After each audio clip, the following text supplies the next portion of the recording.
Hello! Hold on, let me make sure I get my shit all right and shit together before I...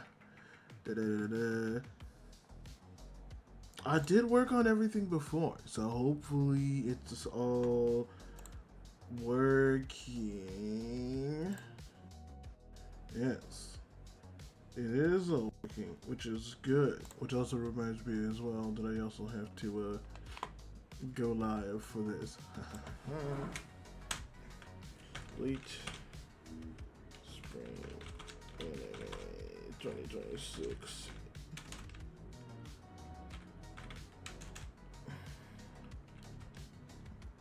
First impressions.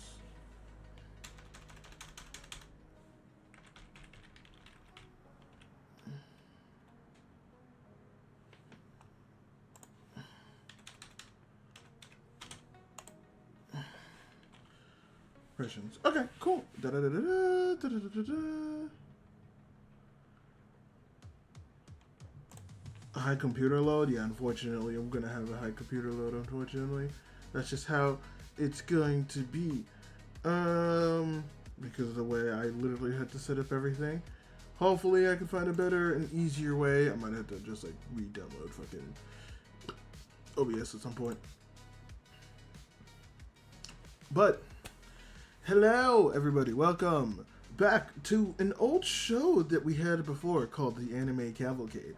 This is for people on Twitch and people on VOD who may not know what this is, but I take weekly anime shows and I go ahead and I talk about them on like a weekly basis. And I usually do this with like spring anime stuff and all that. I haven't really done that recently in like recent memory, but I decided to bring it back mainly because if I'm not going to be talking about spring and if I'm not going to be doing scripted videos anymore, which I haven't really properly announced, I still wanted to talk about anime. I still wanted to like go ahead and talk about things that I would like to do, or at least talk just like in general, just like talk about stuff, which I think would be fun. I just want to talk about things. I just want to be able to yap and talk about things and chat with people as well to talk about things. So this right here is going to be the way that I do it from here on out.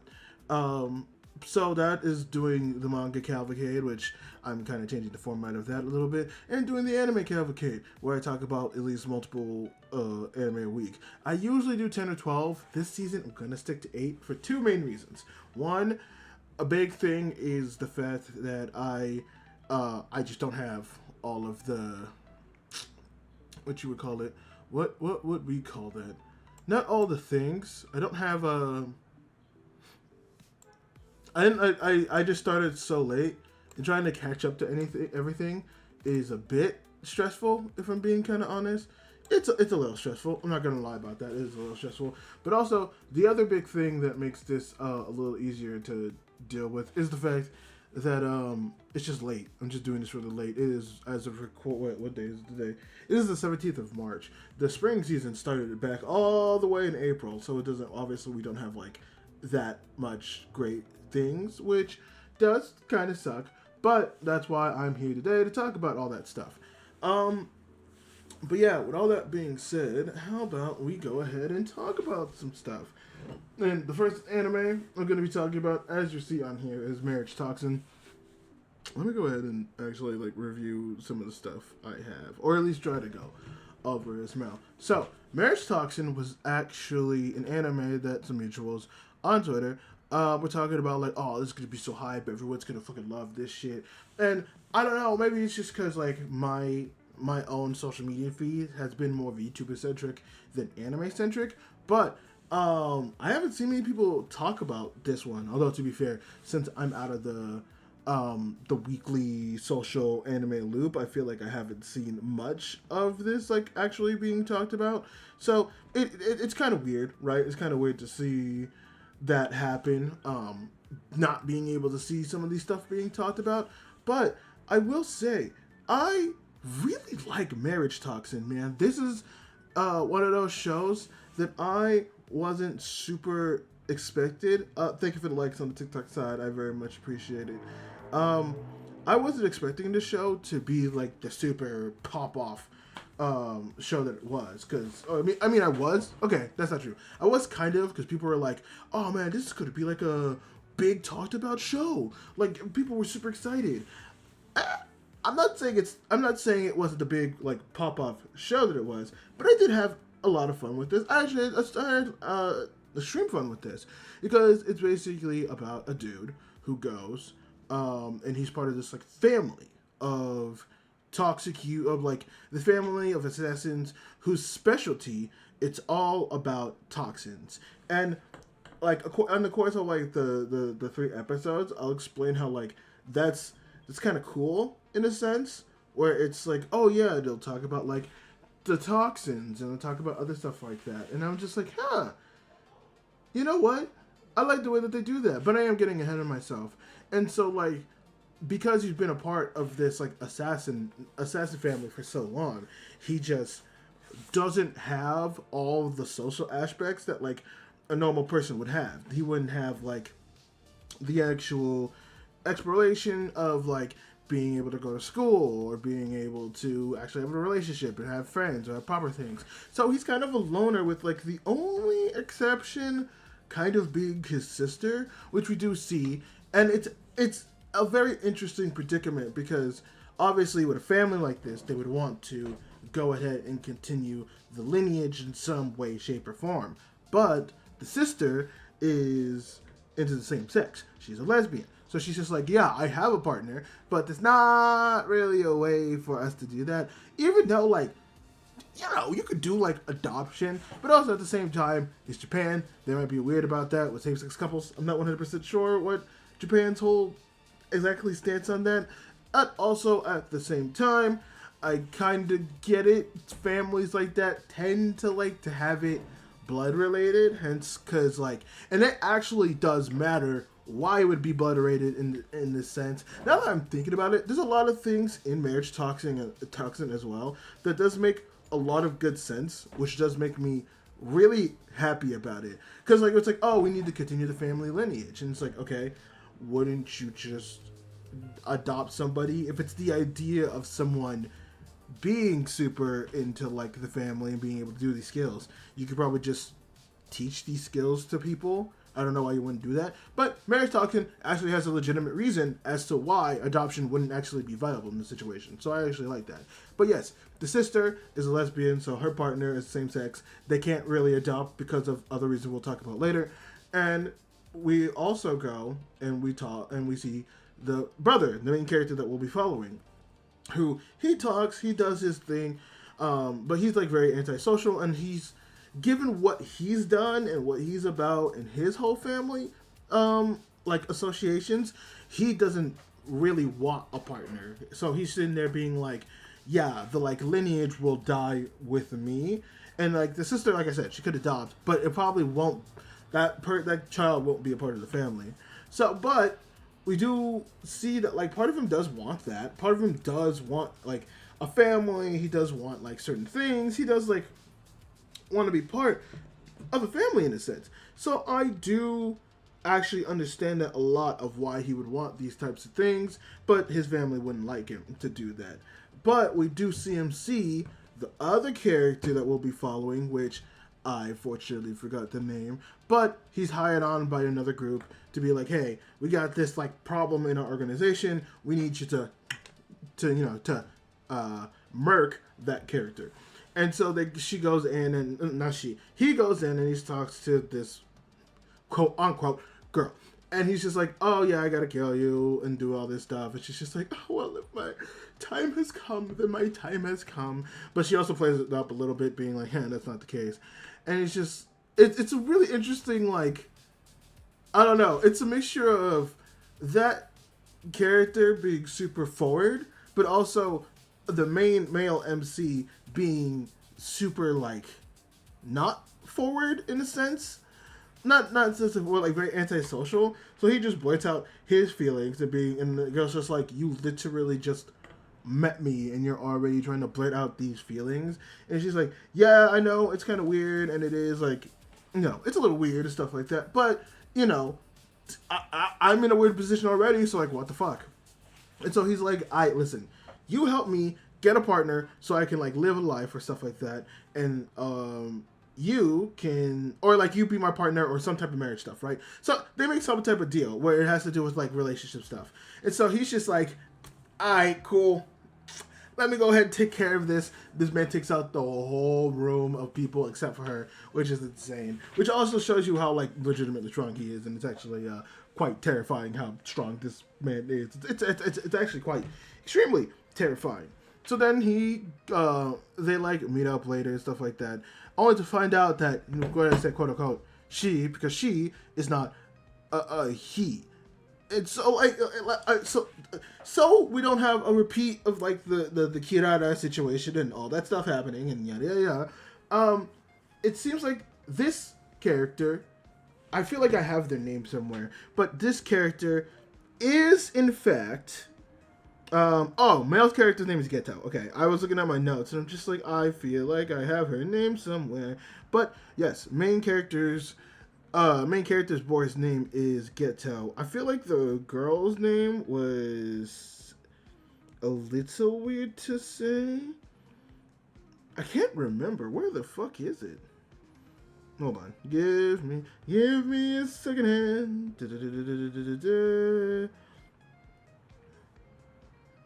Where is his name? You know, I could just main character's name of marriage toxin.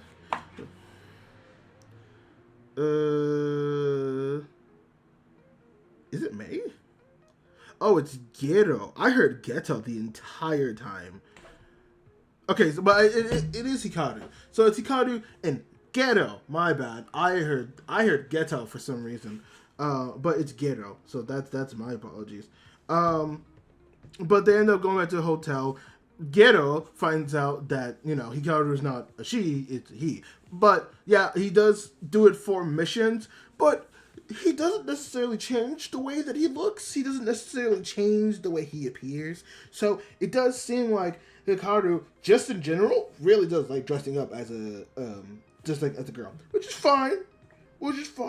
We are an extreme lover of the femboys here, so there's no judgment at all. Matter of fact, motherfucker looks cute for you, ask me. But obviously, Ghetto's sitting there being like, I have these feelings, but I don't know if they're like correct or how I should feel. And so he's just like, okay, listen, how about this situation? Obviously, it doesn't seem like you're super comfortable with this. I get it. I understand it. So how about I go ahead and help you try to find somebody to date and, like, you know, get you out of your little social bubble, do all that stuff, you know, try to, you know, explore that side of things, which is just like, oh, okay, I see, I understand it. So it's like, so that whole first episode is basically like establishing that, and also trying for him to do like a bunch of speed dating stuff and being like, okay, we can try to do this, we can try to do that. And he's just like, oh, this man is more hopeless than we thought. Because again, Ghetto is antisocial. He doesn't know any of this, which I loved as much. It was it's very cute to see Ghetto try to go through all his little things and stuff like that, and trying to, like, you know, navigate social norms at his age, and it's being like everyone else is already like strongly established. And so the second episode, Hikaru, after like Hikaru gets kidnapped by the brother of the dude that Ghetto ended up getting hired by and then knocked out by, is she goes off and he's just like, oh yeah.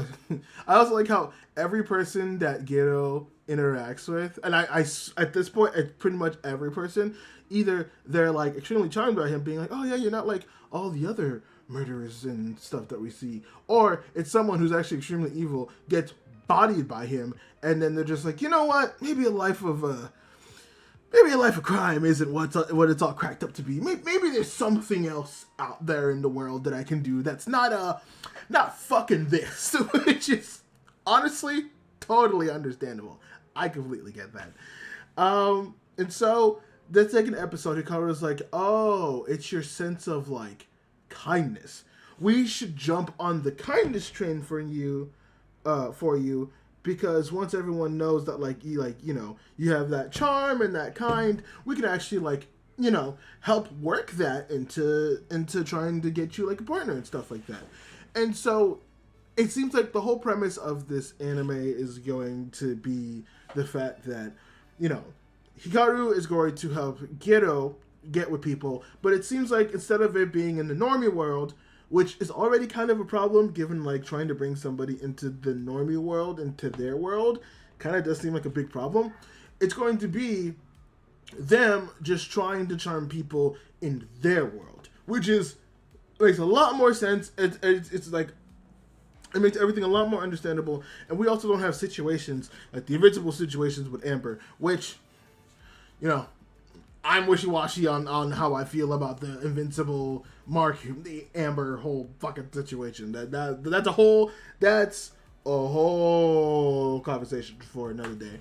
But basically, episode 2 is them taking up this mission of there's like another gang leader of a smaller group who they take paintings. They're like the Robin Hood of this whole inner underground world, where they take paintings and they try to return it back to the actual rightful owners, which could be kind of dangerous and stuff, but obviously they take some charge for it, they take some things for it, they take payments and whatnot. And so it's just like, oh, okay, I see what's going on. I see the whole process of it all. And so that's their first job, and basically episode 2 and 3 is basically that. And that's when it gets into the actual shonen-esque stuff. Because I was wondering, because I was like, this is a romance, but obviously I've realized that romance can exist in both shoujos and shonen. It just kind of depends on the perspective of it all. And so I was sitting there being like, okay, what's the shonen aspect? And the shonen aspect is actually really cool. Because once they find the painting, they go all through all that stuff. We see Hikaru and Gero have a little bit of more of a bonding moment, which is actually really nice. And so we see that there are other families that have special ways of actually, murking people off. So Gero's family is able to use poison, and their ability is that their bloodline is able to take in poison in order to make them stronger, because the weaker they get, the stronger they get. So it's kind of that weird debuff. It's kind of think of when you're playing a roguelike and there's those abilities where it's oh, you get maximum, your damage goes up when your health goes down. That's kind of Gero's bloodline ability. And there's a person who's working with Paint Thief. I forget the Paint Thief's name, but her bloodline is able to manipulate water. Now this is where I was like, okay, I get that, but what the fuck? But I do kind of like it, where it seems like the trade-off for them is they're able to manipulate water, but they're not really able to interact with certain clean air stuff. Maybe that's just her, but it seems like that's the trade-off. I would like it if every bloodline had some trade-off like that, because it at least balances it out. Because if she was able to just use water and not be fucked like that, it's okay, yeah, that's great, and that's whatever. But I like the fact that we can make these stupid strong. We can make these things stupid strong, while also at the same time having punishments for them, which also gives Gero a way to somehow deal with these certain situations and whatnot. And for the first part, Gero's getting his ass fucking kicked, but eventually him, along with Hikaru, are able to figure out, make it work, and the leader of the paint stealing gang, which in the second half of the episode he actually goes on a date with.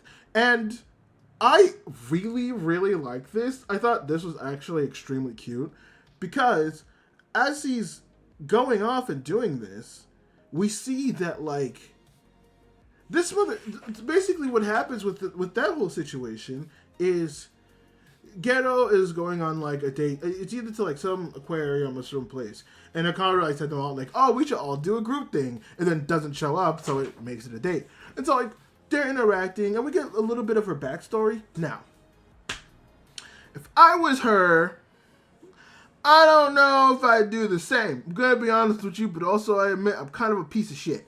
But basically, the whole thing with her is she, the girl who's like the leader of the gang that steals back paintings, she is somebody who was an orphan. Didn't know her parents, didn't know her family, but was only adopted because the gang leader she was adopted by basically realized that he didn't have an heir to his whole like fortune, and so decided, I'm just gonna adopt somebody to take over. And so when that happened, she was raised in like wealth, had a nice life, and when her inheritance came, which was all these paintings that were basically stolen, she realized that like, oh, all of these paintings were taken away from their families, kind of like I was, and I don't fuck with this. And so her whole goal was returning all of the paintings and like using her father's wealth to basically find who the paintings belong to and return them back. And her whole goal now is to basically return special items that were taken from families, because like that's part of your family. You shouldn't be separated from them, yada yada yada, and all that stuff. And so like, again, I respect the morals, I respect the drive, I respect the purpose of sympathizing with these families who have lost things and trying to return them to them. That's a lot of money. I don't know if I do the same. I'm gonna be honest with you. I don't know if I would do the same, but I respect it. I respect it immensely. And like, there's a cute little moment where like they're bonding, because you realize that like that's the charm where I think is like them being in the same world, because now it's kind of that thing where they're like, hey, we all live in like the same world and stuff, and we do all of these same little things. How about we do just, you know, try to bond, and like, not try to bond, but like date people in that world, since people in that world semi-understand all of the bullshit that we go through, which makes sense. And so, you know, Ghetto's, I also really respect Ghetto for this too. And you know what? It's this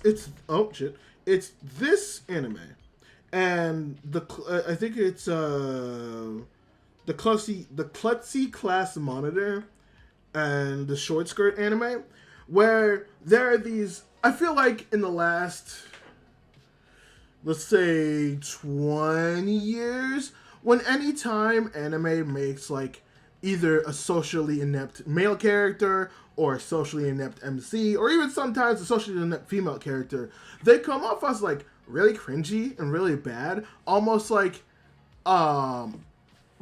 there's never a super big purpose for it. It's always kind of just like, yeah, this person's weird because they do weird stuff. Look at this person doing weird things. But I feel like over the years with like certain animes like these and Komi Can't Communicate and others anime, and even like the Agent of the Four Seasons that we're talking about today, they have taken like the socially inept or very like anxiety-ridden character. No, I don't want to necessarily say like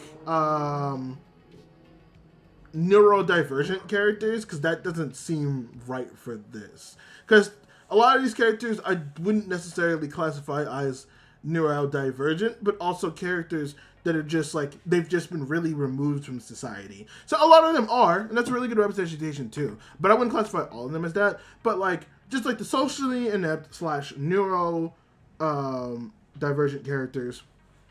And they're like, instead of just making them these like weird these weird people, they're more like stories that now explore why are they like this, how do they interact, and like they're not as scummy, because especially with Ghetto, you see him being like, you know, any person right then and there would have asked her to like, oh, let's go out, let's do that stuff. But for him, he's just like, hey, do you mind if we be friends? And she's like kind of stunned for a little bit, and he's like, no, I do like you, but I only like just met you, and like we live in a crazy ass world, and it's hard for me to trust people, it's hard for you to trust people. How about we be friends, make sure this is like what we want, and then if something comes of it, something comes of it. And she's just like, you know what? I fucks with that. Yeah, no, I actually fucks with that. And I fucks with that too. I sat down like, you know what, Ghetto? Fuck yeah. I like that. Fuck yeah. Now, I am a little worried now, because Hikaru at the end of that episode was just like, awesome, I have your next date lined up. And it's like, dude, you can't just stick for one. There could be a whole fish in the sea. It's like, maybe that girl is the one that you get, or maybe the girl isn't the one that you get. And in a certain sense, I understand where she's coming from. I really do. I really do understand where she's coming from in a certain sense. But at the same time, dog. No. This will potentially turn into a harem. And I don't know how I feel about that. It's going to be very interesting. I don't know how I feel about that when it turns into a harem. It's going to be a lot. It's going to be crazy. If it turns into a harem, I'm going to be a little disappointed. I'm okay if it's he goes on date, girl interacts with him every so often, but then goes away and does their own stuff. I wouldn't mind that. If it's like, and maybe like one or two where like all the girls maybe talks, and even an episode where like they meet each other and they're just like, hey, this is like kind of not okay for you to do this. And like maybe makes him make a decision there, or he has to like deal with that problem. If it goes down that route, I'm okay with that. But if it doesn't, I don't know how I feel about that. But like no, I at least like so far Marriage Toxin I do really like. I like the premise. I like how it's broached. It's really fun. It's like genuinely nice. Let me see if there's any other little ideas that I missed. I feel like I had. Yeah, I guess seriously. I mean, like overall, yeah, this is mostly of what I said. Oh yeah, I know I compared it at one point to Dananan, mainly because I feel like in the shonen genre.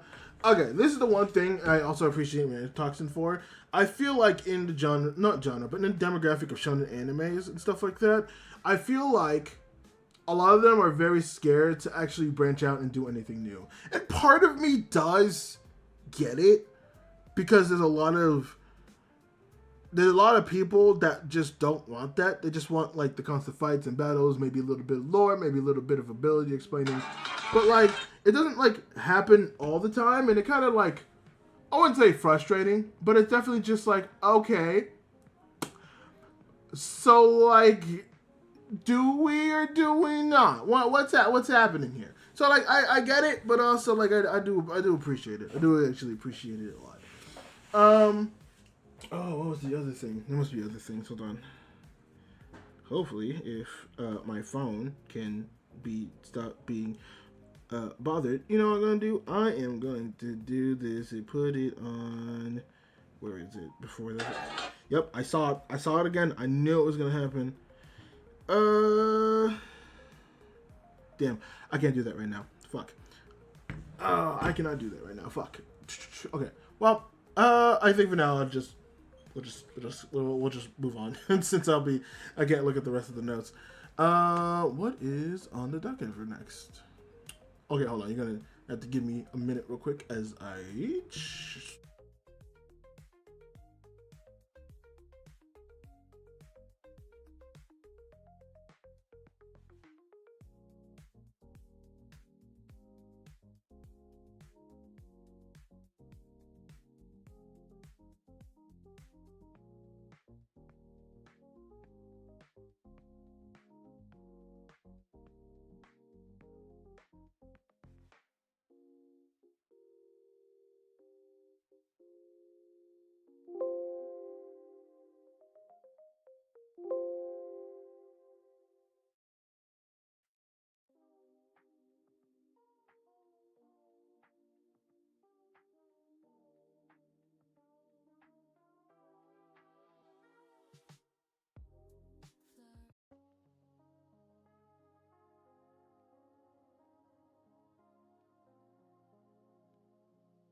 Okay, alright. So the next anime that we are going to be talking about is Needy Streamer Overload. And oh my god.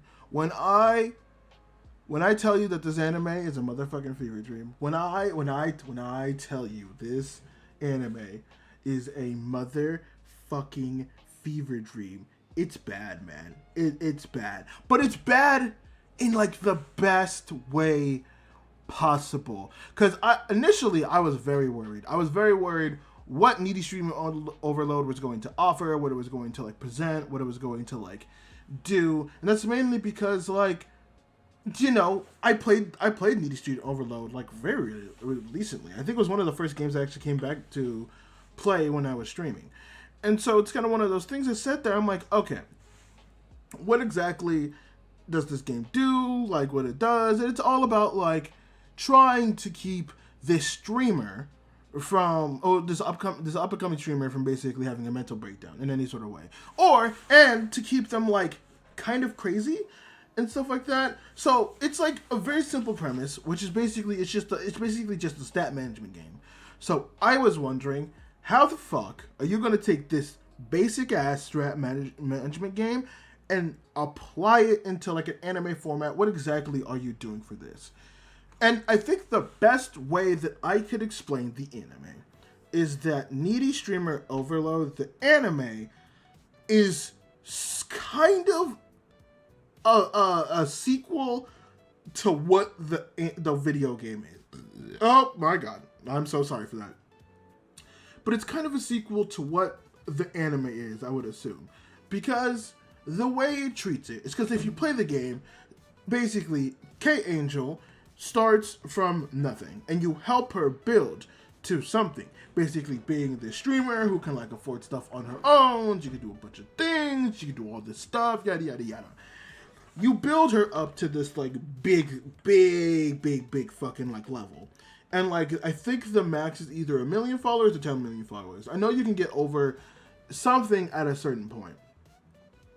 But then I think the game just ends. I know there's multiple endings, and I know there's like I don't know what it is, but if you move the camera behind from where it is, there's like a secret document. I still don't know what the fuck that is. I'd have to Google it because I'm not gonna lie. Every time I play the game, I can't make it past day 15. Don't know why. I have no clue. But every time she just ups and leaves. I think I give her too much good mental health, which is really fucked to say. It's extremely fucked to say. It's insane to say. It is fucking crazy. But regardless, like, the game is basically like the up-and-coming journey. The anime is basically all of that. Like, everything after that, it feels like. And man, do they do some crazy fucking shit, man. Because the first episode is following what I would assume would actually be the main character for this.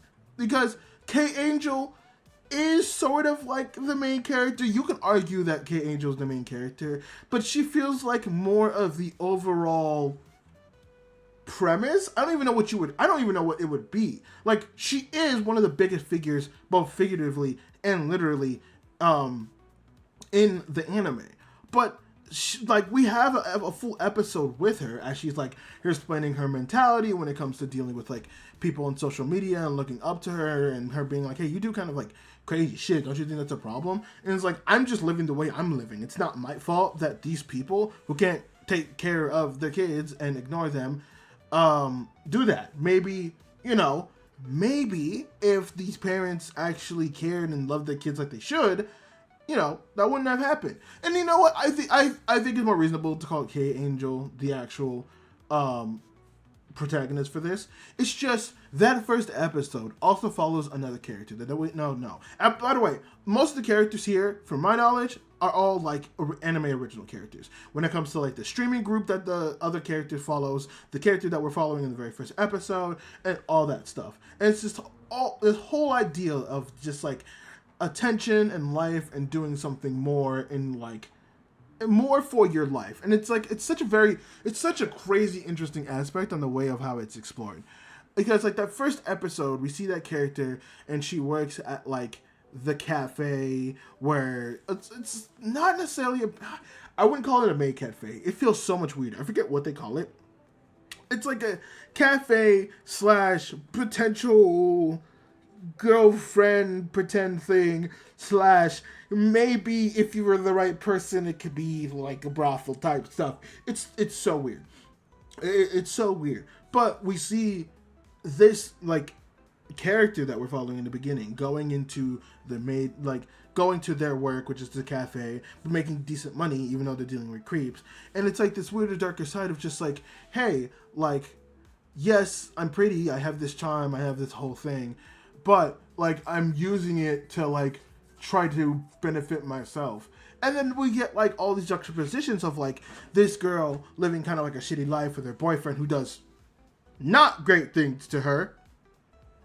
Very not great fucking things to her. But then we get this juxtaposition of K-Angel and how like she's like, yeah, like I'm trying to give you guys all of this idea of happiness and give you guys this idea of like things are gonna be okay, and if I can make your lives a little bit easier. Like it's both uplifting and kind of like aggressively parasocial.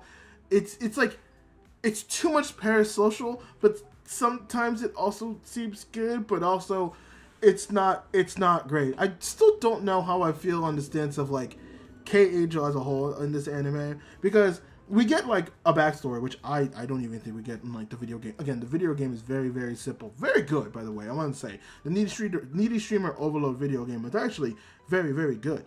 It's just combined with how the stuff is, it feels very weird. It feels a little weird. But we get this like difference of like K-Angel being somebody who will like, you know, it's like do what you want as long as you make you happy, as long as you like have conviction in what you do, you should just fucking do it. But and sometimes that could be used for good, where it's like you want to be happy, right? I advocate for people wanting to be happy, but there's no nuance to it. It's more of just, hey, if you're happy, be happy. If you're wanting to do something and you know it's gonna make you happy, if it's gonna set you free, what's necessarily stopping you? Why would you hesitate on trying to be happy?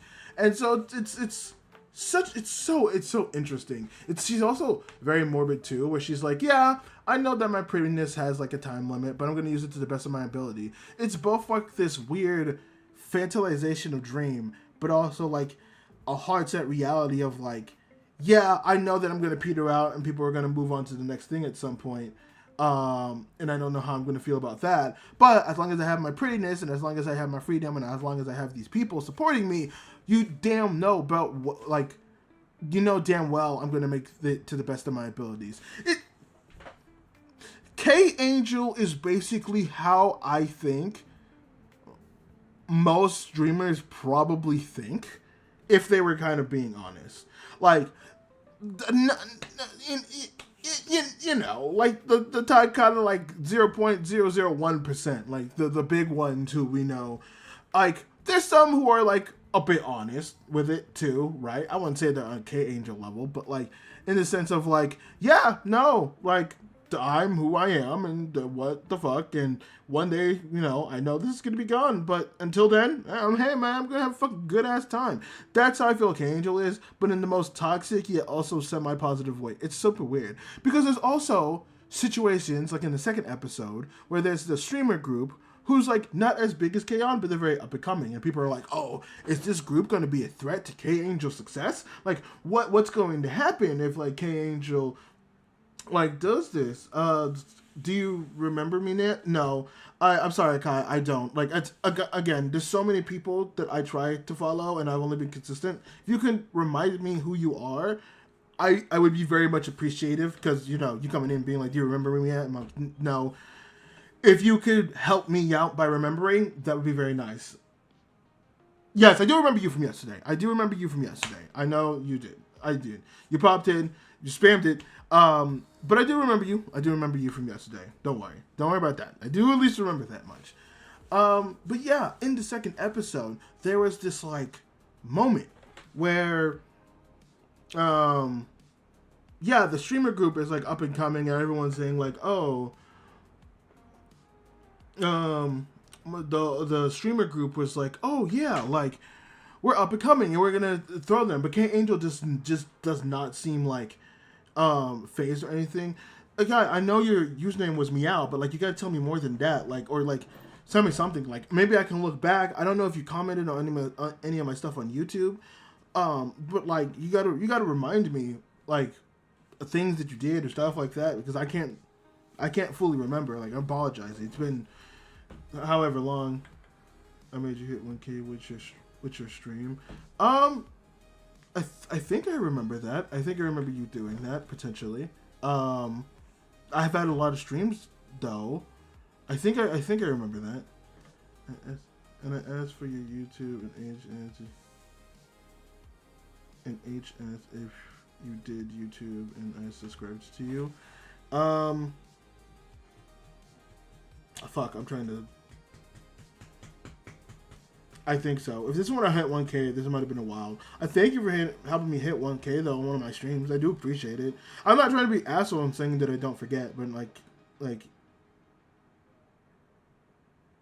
Yes, yeah. So like I'm trying to remember when that happened and when I hit 1K. I'm trying to remember, but like I do genuinely appreciate it. I do hope you know that like I do appreciate that and you doing that. It is very, very helpful. So don't think I'm an asshole in anything. I apologize for that. But yeah, they were having this like collab thing that they were doing where it was just like, oh yeah, like we're gonna collab with K-Angel, but also one of the members, which I think was like one of the younger members, was a big fan of K-Angel, but was also trying to be like, I'm gonna be the dethrone you, K-Angel, blah blah blah. And K-Angel's like, oh, are you? But she always gets flustered and stuff like that. It's okay. Okay, well, thank you. I didn't want to seem like an asshole, so thank you for. I apologize for. I apologize for seeming if I'm an asshole, but thank you for that. I do appreciate you, regardless if I don't remember or not. I do know that you guys do help me get there, so I do actually extremely appreciate it a lot. But yeah, like, oh, I wish I remembered the names better, man. I really do. I could remember the names better. That way, I wasn't such a fucking asshole with it. But yeah, like, K-Angel is on stage with that member, and, like, K-Angel brings up a moment where it's just like, oh yeah, I remember, like, playing a fighting game at one point, and this, like, female, like, viewer of mine came in saying, like, oh, they were, like, a female, like, a female who liked fighting games, too. And that, like, to her being like, oh, you remember that. That was me. Like you remember, like that's kind of crazy that you actually remembered that one specific thing.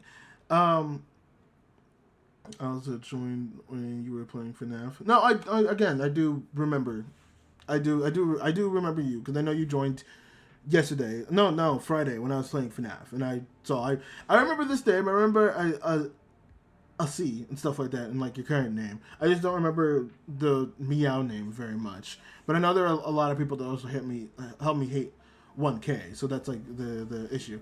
Oh, well, I know I had multiple FNAF like stuff. Unless you were the one that joined in like the first FNAF stream I did. It's okay. Okay, cool. I want you to know, like I'm trying my best to remember, but there are many people who have come and also gone, so I'm trying my best. But yeah, she like remembered that like name, and it was like cool, and it was like cool to see someone still remember and be impacted after like that long. And so it was just like, oh man, that's like super cool, that's like super great, like it's fucking awesome as shit. It's again, this Needy Streamer Overload is such an the way that they're taking it is such a fascinating route, because it's this show that is so, I don't want to say out of the blue. I feel like out of the blue is like the wrong way of saying it. But it's so more detailed than what the like game was. And again, I'll say it again and again and again. The game was just more of like a stats padding anime type game. So like that's all that it was. So I like how I do very much like how this anime is expanding on that like premise exponentially with it, because with the first episode following the girl and how she's looking, how like they're at the bottom, the view of like somebody up and coming group, and how like they interact, and how like they have their whole different views and feelings of it. And the third episode too, where we get that terrible backstory for K-Angel, just how she was treated and how she was like dealt with in life, how her parents would go like back and forth, how like her dad kind of introduced her to like all these things of like being into like other like, you know, being into the magical girl stuff and being into the like I'll save you, and her mom kind of taking her away from that and like what she did to her mom, and seeing, but also seeing how like she would go in school and how she like still kept that same mentality. It also shows how like, man, how shit in your early life can really fucking affect you in your like later life and what that can do to people. It's weird because obviously Kate Angel is not the healthiest person, which I very much appreciate that they did give the boyfriend a nondescript look. It's just like a black blur that looks very ominous because realistically the boyfriend, the player that we are, does treat her very badly for who she is, because that's the manager. He gives them the medicine. They, you know, do the hanky-panky. They do all this stuff. So it is extremely nice to see that the boyfriend of K-Angel does not have a descriptor. That way, because you should never know. That person's in the background, and you should never know how they look like, how they interact, or any type of stuff like that. It's one of those things where it's just like, yep, it is disturbing as fuck.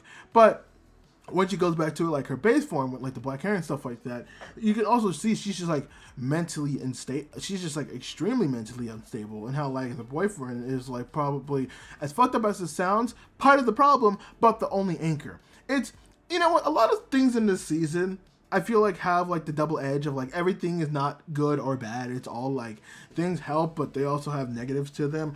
I like that. I hope we get more of that trend, because having like a good or bad can kind of get boring at times. So having more of that neutral, like, hey, we have, instead of just like good or bad, there are people that have conflicting goals, and those goals aren't necessarily good nor bad. They just affect different parties doing different things. I like that. It makes getting into characters more interesting. It makes getting into things more interesting. I like that. I think it's personally fun. I think it's personally more entertaining, and I hope that we get more of that. And I find it interesting. I would probably put now this is put a fucking not even a pinch of salt, just a fist of salt. Put a massive asterisk near this, because I'm gonna make a statement, and I don't know how much I believe in this statement, but I think Needy Streamer Overload, unironically, is up there for like a very good video game adaptation. But it's kind of in the same way that Cyberpunk Edgerunners is a really good video game adaptation, in a sense of like, it's not adaptating necessarily the game itself, rather it's adding lore to the game that makes you appreciate the game more going back to it. I personally rather these ones, because I think at this point it's just kind of hard to make like a super good video game adaptation for most things, because obviously there is the Super Mario movie, not necessarily counting Super Mario Galaxy. I haven't seen it yet, but I know people are about that. But like the only franchise that I feel like has gotten it like right on like the actual video game adaptation is like the Sonic movies, because I have never heard of at least the recent Sonic movies. People hate on those recent Sonic movies. People love those recent Sonic movies. People adore those recent Sonic movies, man. They love the fuck out of it. They think it's good. They think it's great. They think it's awesome. They fucking love it. It's fucking great to those people. So that's why I'm kind of sitting there and I'm just like, okay, that's cool. It's kind of hard to do that most of the time, because, you know, so as we've learned, video games to movies or other mediums doesn't necessarily work that well. But I think we need more of this. We need more of the Needy Streamer Overloads, and we need more of the Cyberpunk Edgerunners. The animes that are based on games, and you can't attach to games, and they add lore to the games. Because I think Needy Streamer Overload, I think it is not the better anime than Cyberpunk Edgerunners, but I think it's the better example of this than Cyberpunk Edgerunners. It is the better example on expanding on a game's lore than Cyberpunk Edgerunners, because Cyberpunk Edgerunners, it is expanding on Cyberpunk 2077, but it's also expanding on just the whole cyberpunk thing as a whole, because I'm pretty sure you can like add it as well into like this cyberpunk 2077 stuff as well, but also like cyberpunk 2047 and all the other previous cyberpunk things that have existed with like Blade Runner and all that stuff like that, right? But ENGVtuber Overload, I think, is the better example of like the centralized game being expanded upon. It's like good in that way. And I know someone's gonna sit there and be like, oh, well, what about Steins Gate and Fate? Because those are technically visual novels that have been turned into games. The visual novels that have animes, those are different beasts, because those have actual like stories that you can follow. Not to say that Cyberpunk 2077 doesn't have an actual story, but the visual novels is called a visual novel for a reason. It's because it is a visual novel. It is basically a visual book that you have. It's not like Cyberpunk 2077. It's not like ENGVtuber Overload. That's why I think those two are very good examples of, I hope we get more of this type of interaction, this type of expanse with this shit, because this shit's really good and I want more of it. ENGVtuber Overload is so motherfucking good. Do I think it's one of the best of the season at this point? Right now, fuck. No. I was thinking if I'd put it in the top 3 for the season, probably not. I'm probably not putting ENGVtuber Overload in the top 3 for the season, because I think my top 3 would probably be ReZero, Daemons of the Shadow Realm, and Ages of the Four Seasons. I think those are my top 3, which is also funny because I remember doing a quiz talking about how I like emotional damage animes, and quite literally all of those are emotional damage animes, which is also funny because I put the ENGVtuber at 4, and that is a very emotionally damaged anime. So, do I like anime that I can feel emotionally damaged with?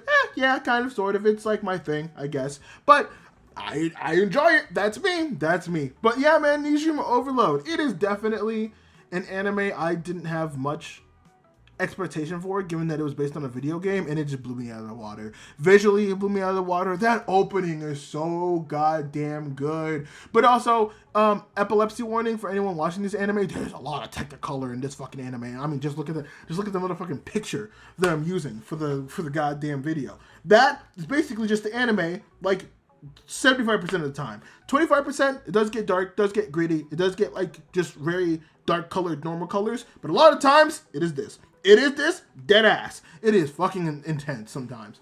But overall, man, fucking really good. I'm really liking it so far, and I cannot wait to consume more of it.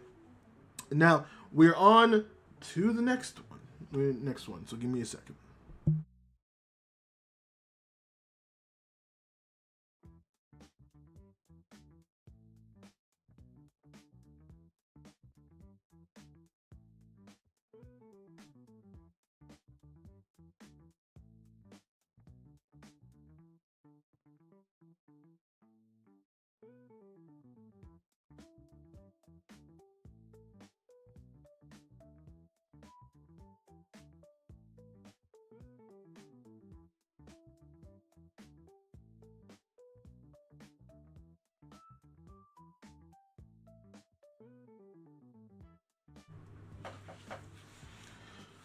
Okay, so the next anime we're going to be talking about is Witch Hat Atelier. Atelier? I think that's what that's called. Okay, before I say anything, I do really like this anime. I think it's good. I think it's pretty. I think it's I do think it's great. I do not hate any of the anime that are on the list that I'm talking about right now. And I think the lowest thing I'd probably give most of the animes this season, unironically, is probably like a 7 out of 10. Even 7.5. I think 7.5 I think is more reasonable. Witch Hat, for me though, I think because I've just consumed so much anime, I appreciate it for the little tweaks and the little things it does, but I think for the overall premise of it, I don't overall care I don't know if that makes sense I don't know if that makes sense at all for what I'm trying to say. Because basically, Witch Hat, I'm just going to call it Witch Hat because I'm not going to lie. I do not know what the fuck the last name for that is. Alira, I don't know how to pronounce it. I'm gonna be so honest. I'm very illiterate when it comes to wit like that because I look at that and I'm like, I don't know what the fuck that says. But Witch Hat, to me, is a very visually pleasing anime. Everything about it is good. Like, it hits a lot of good beats. The pacing's nice. We got cut through the bullshit very fast because the first episode we get like the girl and her background and what happened to her and her curious for magic and how that kind of backfired and how she kind of has trauma that she's now thrown into a world that she doesn't really know. I like that aspect. I like the aspect of the character of this hidden world, and like she doesn't really know all of it yet. She doesn't know the secrets and she doesn't know like all of the craziness to it. Hi Pico, how you doing? I hope you're having a wonderful time, and thank you for the likes on the TikTok side. I appreciate it. I like it. Thank you for giving me the likes there. But yeah, Witch Hat, like the main character for the main character, just the main character because it's a bunch of girls, but the main character, good. That's good to hear, man. I appreciate. I'm happy. I'm glad that you're doing good, man. But the main character, I mean, like, it's all good. Main character's all good. The way that she gets thrust into the world's all good. I love, like, just the very secrets. I think, for me, why this just didn't, like, hit me as hard as other people, because I know in the beginning of the season, man, everybody wanted this. Everybody wanted this. It was, like, because, like, visually it was really cool, and, like, the premise is really straightforward, and the magic system is really good. The magic system, I think, is the main reason why I fell in love with the show, because I love the fact that it gets so in-depth, it has reasoning, it makes sense, and that's what I think is the strongest point for the show. But I think everything else, again, it may just be I've watched everything, I've just watched so much shit in my lifetime. But when I look at Witch Hat, I look at it and I'm just like, it's good. It's good. But there's nothing like out the gate that like blows me away. I like the world, I like all that stuff, but it's all those things where it's just like, yeah, there's like the typical presence of like main character gets thrown into a world they don't necessarily understand, and now they have to navigate that, but they have some type of special aspect about them that makes them stand out in the world. I think the thing is, it wasn't until episode like 3 I really got to appreciate that, but it wasn't, but like for the first 2 episodes, like I saw it and it was intense, don't get me wrong, and a lot of the visuals like did really help with that, and a lot of the little secrets hinted at that, but I don't think it was till episode like the end of episode 2 to like episode 3 where I'm like, I see the tweaks they're doing with the formula. MikeMoki-L2M8Y said, Hi Mike Moki, how you doing over on YouTube? I hope you're having a good day, and I hope you're having a good chat. Right now, we're just going through the late first impressions for spring 2026. Since I stopped reviewing the stuff for a while, and now we're getting back into it. So, join, chit chat. I hope you have a good day. I hope if you just stopped for like a little bit, thank you for stopping by. But if you want to chit chat, be happy. It'd be good to have you. But yes, so this the Witch Hat follows what I think is like the typical shonen formula, or like this. Sorry, the typical shonen action formula. It doesn't feel like it, but it does follow something of that sense of being like there and around and all that stuff. Like it's not necessarily a bad thing, but I definitely saw it and I'm like, okay, what's gonna make this stand out to me? What's going to really make this show be the thing that makes me like, oh, okay, I'm kind of into this. And there's a few things for me. One is how it approaches its magic system. I fucking love what it does with its magic system. And the lore behind it as well, where, you know, when everyone was able to learn magic and everyone was able to use it, obviously it causes wars, it causes problems. So a small group of wizards got together and was like, hey, we're going to basically make magic just exclusive thing. Not for an elitist type of reason, but we need to protect it from the world because obviously the world does not know how to fucking use this shit. And so there are only a few select people who get to use magic who are able to be trusted with the secret. Now, obviously, there are certain situations where, like, you know, the MC is thrust into this world. In normal circumstances, she would get her power erased, but because she has some knowledge or information about a particular person, she needs to be kept and now actually be stronger because now she has a direct connection to, I would assume, is like a dark wizard, which I'm just going to say it here. I think it's the MC's dad. I just think it is. I think the MC's dad is 100% the wizard because they mentioned that, like, oh, your dad died so long ago, blah, blah, blah, from sickness and illness and stuff like that. And so I think it's going to be the person's dad who is probably a small cog in like a greater thing. So I think we'll get to that point where like MC has to go against the dad. Dad is like part of a bigger system. Dad gets murked trying to help daughter last minute. Daughter is like, okay, my dad is fucking gone. I still need to save my mother, but now I'm going to avenge my father who like tried to do these things for me, blah, blah, blah, blah, blah. Those type of things, you know? Because why was this specific little girl chosen? Was it by fate? I don't think it was by fate. I think she has some connection to this dark wizard type creature thing. Wizard type creature thing, you know what I mean?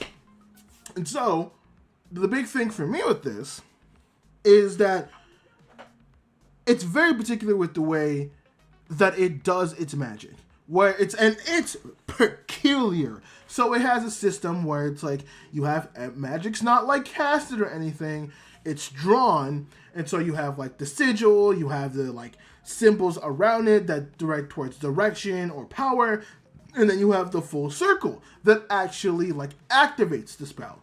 Even if you're off by a little bit, if you don't complete the circle, the spell does not work. If some part is too long, then you won't be able to actually use like the magic. You can draw on clothing, you can draw on items, but you can't draw on your body, and you can't cast magic that is potentially going to harm somebody with certain exceptions, i.e. if someone ends up finding out about how the ways to use magic, you can use a spell to erase their minds because the greater good of keeping magic a secret is more than trying to keep that person safe. So, like, it has rules. It has actual processes where it's like, okay, you can use magic, but you can only use it if it's a specific ink. If you do this, if you do that, you have to follow these rules. And I like that because it makes that world grounded. It makes that world make sense, and there's rules. And so, like, when you're navigating towards that world, you could be like, oh, that person is doing something with magic that's forbidden. They're probably not great. Or there's somebody who may be a little wishy-washy depending on it. Now, what I kind of hope is I hope that we have somebody who's kind of in the middle. Because it seems like the person who gave the MC the magical book is somebody who is kind of not necessarily evil, but someone who's definitely trying to cause a lot of chaos. And I think in that sense, even though I said like, oh, there's a lot of animes that are doing the ambiguous, like they're not doing just the straight up good, straight up bad, they're doing like the ambiguous stuff. And I can't see it here because it seemed like the Wizarding world, even though they are being kind of ambiguous, they're good, there might be a little bit ambiguity to them and how they operate and interact. But at the same time though, they're probably doing that in order for like a greater good. Kind of how like people can be like evil, like oh my god, is it neutral evil? No. Oh my god. What is the D&D square of like personalities? I think it was like lawful evil. There we go. Where there's some people who are probably lawful good, there are people who are probably not lawful neutral. There are probably people in the Wizarding world that are lawful evil. But because they're lawful and they're trying to follow the laws, it's kind of like yeah, he might be doing kind of something shitty, but at the same time, like he might have wiped out a whole village, but that whole village was also wanting to share the secrets of magic, which would have kind of put us back to square one. So maybe, man, you know, all that stuff. And which is like, hey, that's kind of probably not good. It's like, yeah, but the magic world, which, by the way, this is not me condoning that. What's up? Any recommended anime? Yes, I do have some recommended anime. Cyberpunk Ended Runners, it's really good if you haven't watched it. Violet Evergarden, it's really good if you haven't watched it. I would recommend Oshinoko. There is some stuff in season 3 that have made me redact that, but if you're willing to deal with some weird shit in season 3, Oshinoko, ReZero if you haven't watched it. Some underground pulls. Hypnosis Mic, if you're really into like hip hop and rap music, especially of the Japanese variety, that's really good. It's not really. Oh no, Vivi Fluid Eye Song, also a really good recommendation. What's another good recommendation I can give? I'm trying to think of some other good recommendations. I had one. Oh, some oldies. Samurai Champloo, that's a good one. Bobobo, that's also a good one. There's so much, but there's some for you to start off because those are some really good ones. Those are some really good ones that I think are great. But yeah, there's like a whole lot of stuff that I feel like I just feel like the world, I wouldn't say isn't ready for, but we definitely have a lot of interactions of people being like kind of meh, which I think we'll find out in later seasons. But I do like the rules. I do like the aspects. I do like them very much locking down and trying to be like, hey, you can't do this. This is how magic works. Because we even see in like the third episode when she's forced to take the trial after Girolf, I think his name was. I almost called him Gojo because people keep calling him Wizard Gojo, but that's not the case. But I think his name is Girolf. Where Girolf leaves, and so his like main apprentice throws the MC into like the trial where she shouldn't have. Which, again, another battle shonen, magical shonen trope where it's like, oh, you come here, like you're an outsider to this world, and you're not welcome. You need the true test to see. It's not as aggressive as that, but we definitely see like some things like there's that trope, but it does feel different. I assume they'll get over their fucking grievances at some point, but that's like that big thing, which is very it's very shonen coded, definitely battle shonen coded, but she has to take a test where she needs to go deep into this like world to actually like get a flower, right? And you even see her, well, she's tempted, right? Obviously, she's not part of the wizarding world, so she doesn't have the same disciplines. She doesn't have the same, disciplines. She doesn't have the same, like, training. She doesn't have the same anything that growing up in the wizarding world would let you have. So instead of that, she's very tempted by being like, instead of, like, drawing this sigil or this spell on my shoes, I can just kind of draw it on my feet. But she's trying to stay proper and true. And so this is where I like this is the second thing I like them deviating from. Because most like other shonens would be like, oh, he's special because he has a special bloodline, or oh, he's special because they got some shit. She's special because in the first episode, we see her that she's able to like very much be very precise with like her cutting of clothing, her doing all this stuff. Like when it comes to like mending and creating clothing, she's very precise with it. And even Girolf sees that. He's like, oh, for a youngster, like your cutting is nice, the lines are precise, it's quite literally almost like a master fucking did this. And so we see that being like, okay, I might not be able to do this with like a pen, paper, do all that stuff with the typical stuff, but maybe I can like take the ink and draw it like I was drawing on like cloth, like I was cutting it. She does that, and boy, she's able to make tools, she's able to do all this cool stuff. It's actually really awesome seeing that whole interaction and how she's able to do that. And it's just like, oh, that's nice, actually. That's like a little fun thing that she can do with that. And I really appreciated that. It's really fun. It's honest. It is actually like a fun little thing to do. So I very much appreciated that from seeing all that stuff. There's definitely different little deviations from Witch Hat that I really like that make it special. That make it like, you are taking somewhat of like the battle shonen formula and you're adding more to it, which I like. Which That's also appreciated. There's never anything wrong with following a formula, but if you follow the formula, just try to add your little bit of spices. Make things feel different. Make things feel like, you know, make these things feel like your own. And I think Witch Hat has done a really, really good job with that. Especially since, like, you have devices like the whole, like, water beacon where you, like, you know, you write the sigil on the top and you can activate it, or you can write on the shoes and you put it together and it will fly and all that stuff. Friday Night Funkin'? Unfortunately, it's not a Friday Night Funkin' stream. This is going to be just an anime, session talk screen, because that's, again, I like playing the FNAF games. I got the rhythm games, and don't worry, we're gonna be playing many other rhythm games, because I got the Hatsune Miku rhythm game. I have Muse Dash that I play. I might get Taiko no Taijumi, which is the drum rhythm game. So we're gonna be playing a lot of different rhythm games. But I also know Friday Night Funkin' is also my bread and butter as well. Also, hopefully, I'll be announcing that I'll be making a Discord where we can actually properly put in, like, requests for mods and stuff like that. So hopefully, that's what we do. Mad said, always liked sigil-type magic systems. Yes, sigil-type magic systems are really good because I feel like other animes. The_real_to_mad said, reason why I watched Owl House when it was airing. Oh, I actually didn't know that.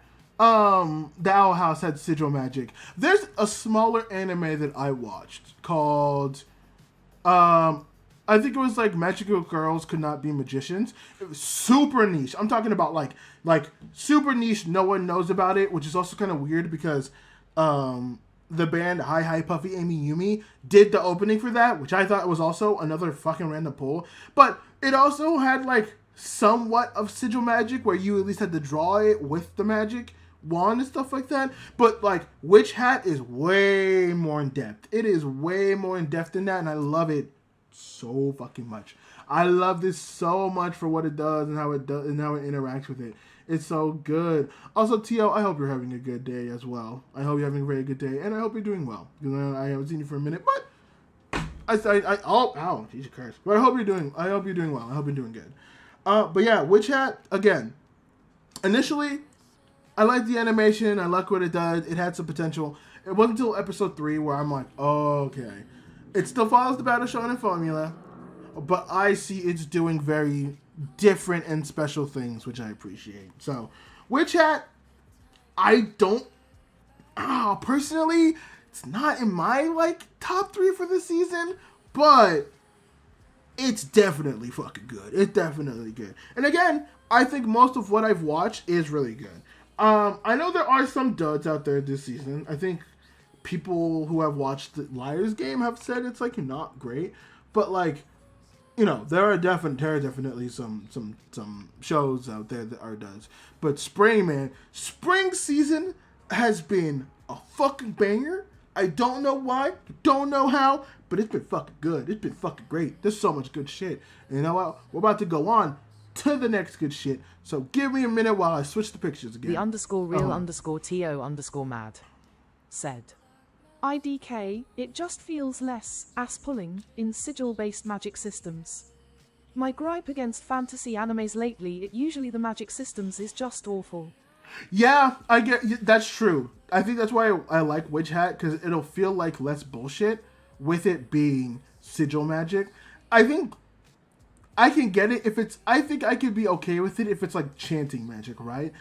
If it's just like, you know, like, Alapru, Godestia, because it's still a way of casting. But I feel like other magic anime have just been like, look at this thing that I could do. Ha! It's just like, okay, all right, cool. Like, no casting, no chanting, no sigils, no spells. Just, hey, I have this magic staff that could just fucking, ha! And it's like, I'd at least like a reason.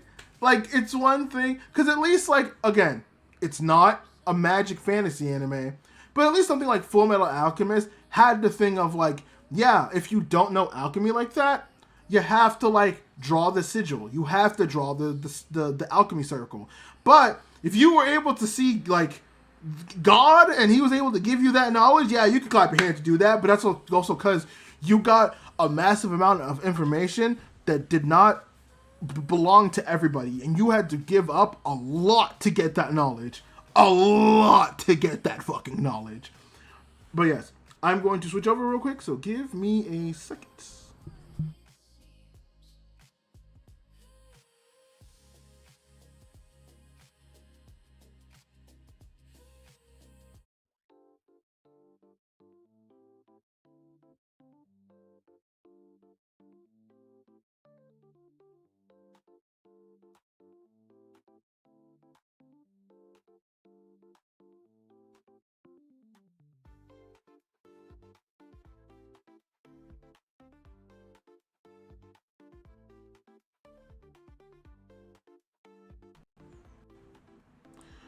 Okay, next anime that we're going to be talking about is Go For It Nakamura. I love this anime. I love this anime so much. Again, this is probably more aggressive in the sense of Witch Hat, where it is definitely an anime that definitely follows the same tropes and definitely follows like similar things. And maybe it's because I haven't watched a lot of maybe it's because I haven't watched a lot of like BL stuff, and like I think it's fair to definitely put this under BL.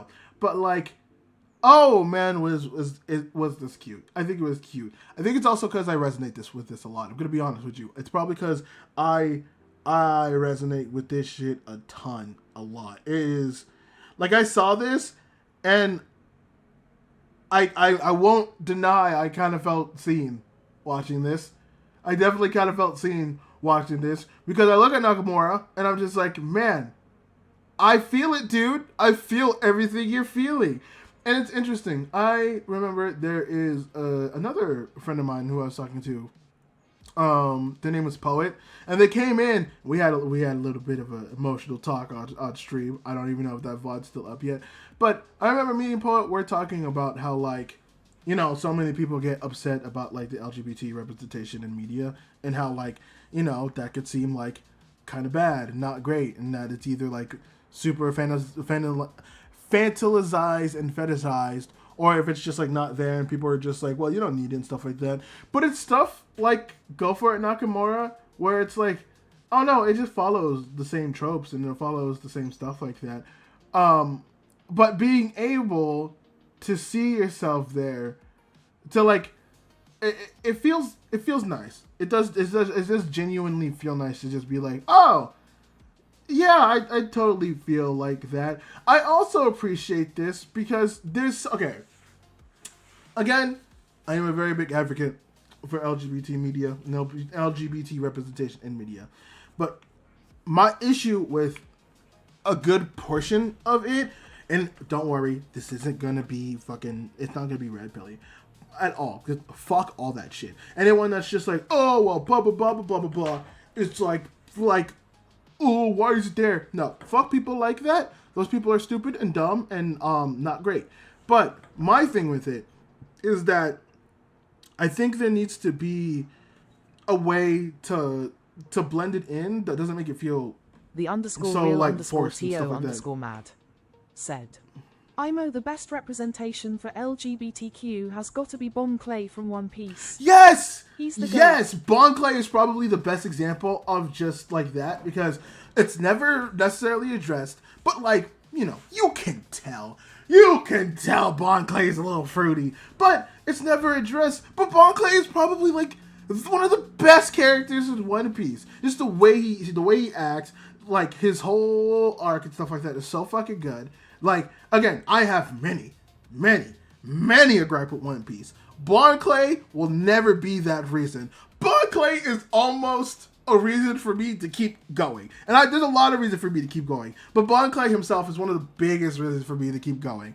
Especially, like you brought up as well, Tio. Stuff like the Owl House. I think it's a really good representation for that because it doesn't feel like as like hand-fisty, or it doesn't feel like we're being used to be like, hey, we're being like, you see that? We have the gay couple. Do you want that? And it's like, okay, well, like, no, but like, I mean, like, we do, but also like, it doesn't feel like you're putting them in the story to actually have them go through an arc and feel like actual characters. It feels like you just have them to have them.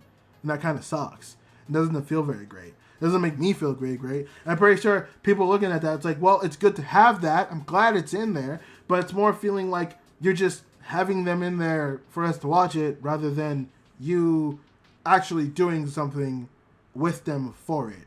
And like, the only show I think that could kind of get away with the this... _real_TO_mad said, honestly, it's best to create characters that happen to be gay and not just the gay one. Yes, they need to feel like natural. They need to feel like they plug in very well. They need to feel like they do that. And that's why, with this whole tangent, I really like Go For It Nakamura. Because throughout all the interactions, no one's treating it as weird. No one's treating it as dumb. No one's treating it as like, what the fuck, blah, blah, blah, blah, blah. It's treated as like, really nice. Even when there is a girl in like episode 3 that ends up liking Nakamura and being like, oh, I want to like interact with Nakamura. I want to do these things with Nakamura. And like actually has a crush on Nakamura. Like, it's not treated as weird over the fact that like, oh, he's maybe into that. Now, the one thing I will say is that it does have the thing that I kind of really hate in anime, and it's the girls that are just shipping all the boys together because they can, and it's just like, okay, hey, maybe don't do that. But I get it. It's high school girls. They're going to do that. Everyone in high school did that. It's fine. I get it. They exist. It's better for them to exist and show that they exist than for them to just not exist and not address that. It at least makes it feel more real, if I'm being honest with you.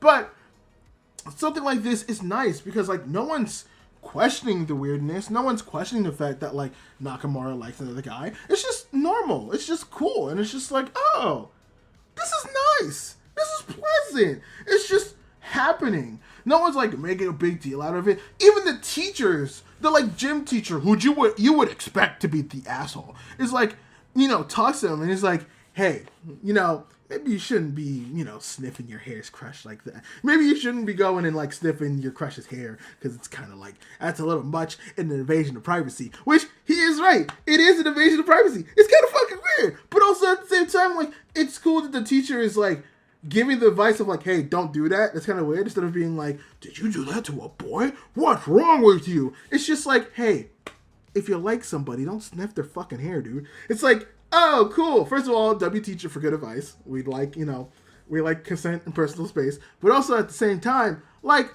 it's just nice for him to just be like, yeah, maybe you don't do that to your crush. It's probably will be good. And like, it's nice where it's just like, oh, it's just normal things going to like normal people, like normal issues in this situation. It's just nice. Is the anime itself like super in depth and special and like that? In its story plot, not really. I mean, like the anime itself is still like a very tropey, very like not like tropey in a bad way, but like it definitely falls down a lot of the really bad like super tropes that like romance animes would have, but like it's still nice. It does help having that.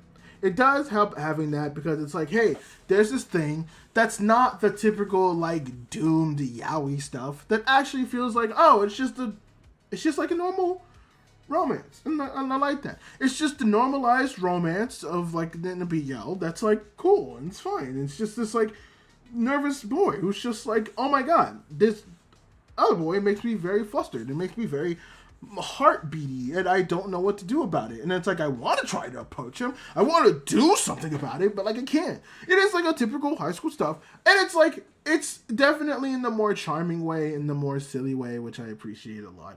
There's a lot of things I do appreciate about this, and I'm very happy that it exists. Will I have more to say about it?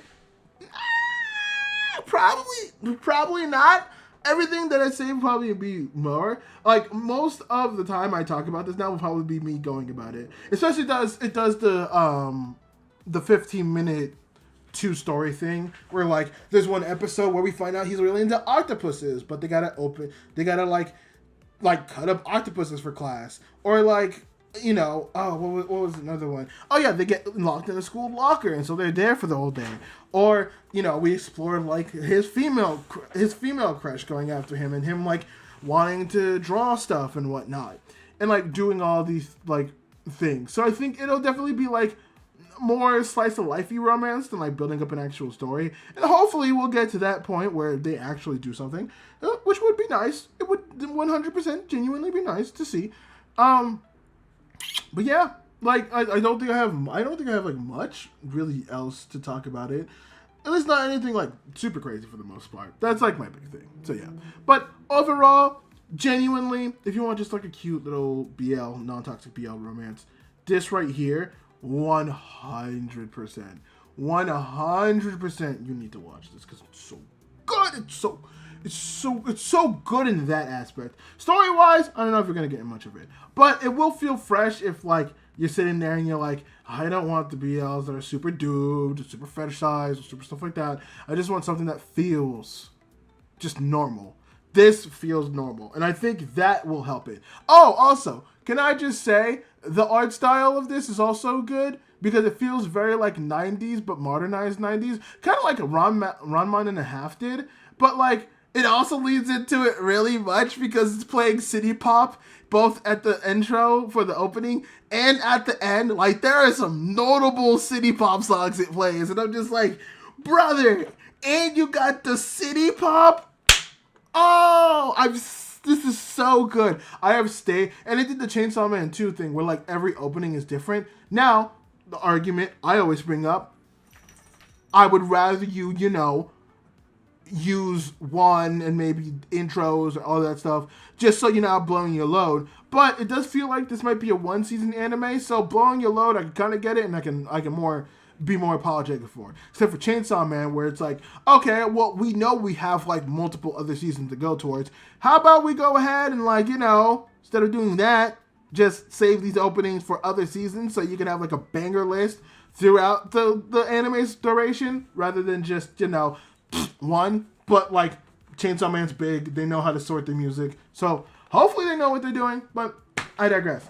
Again, if you want a non-toxic, little normalized BL that's very cute, very adorable, and it's probably more relatable than most stuff, hopefully, in the terms of like the nervousness of it all, I would definitely pick this up because it feels nice. It just feels normal. And no, you know what? Like, it feels good to see this shit just feel normal. It's very nice.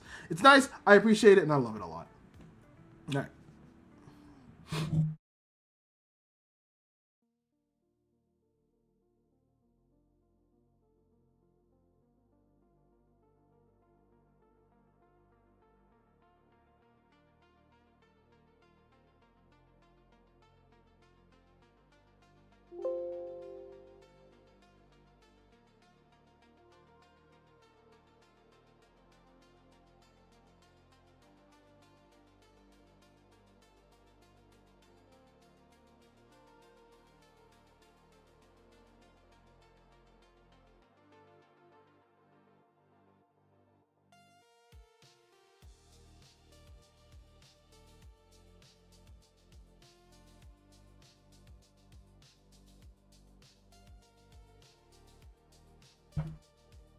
Oh, I'm pressing my shit too much.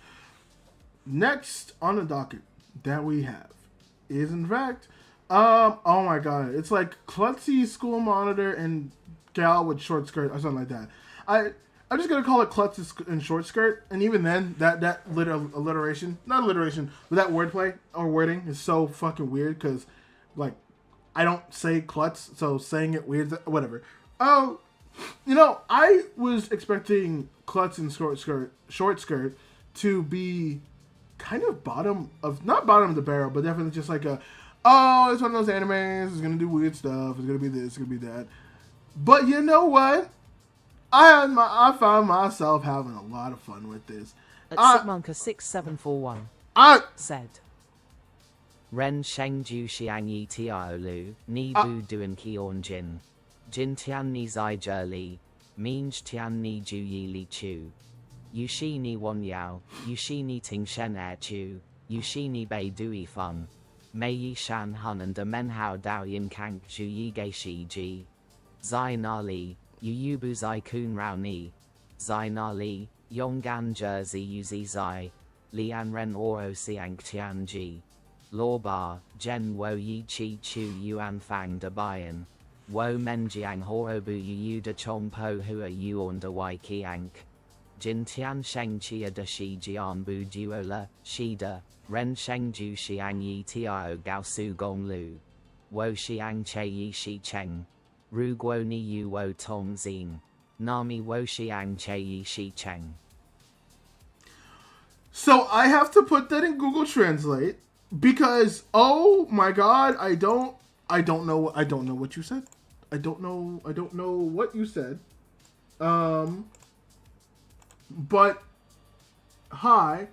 Hopefully you didn't say anything super inappropriate.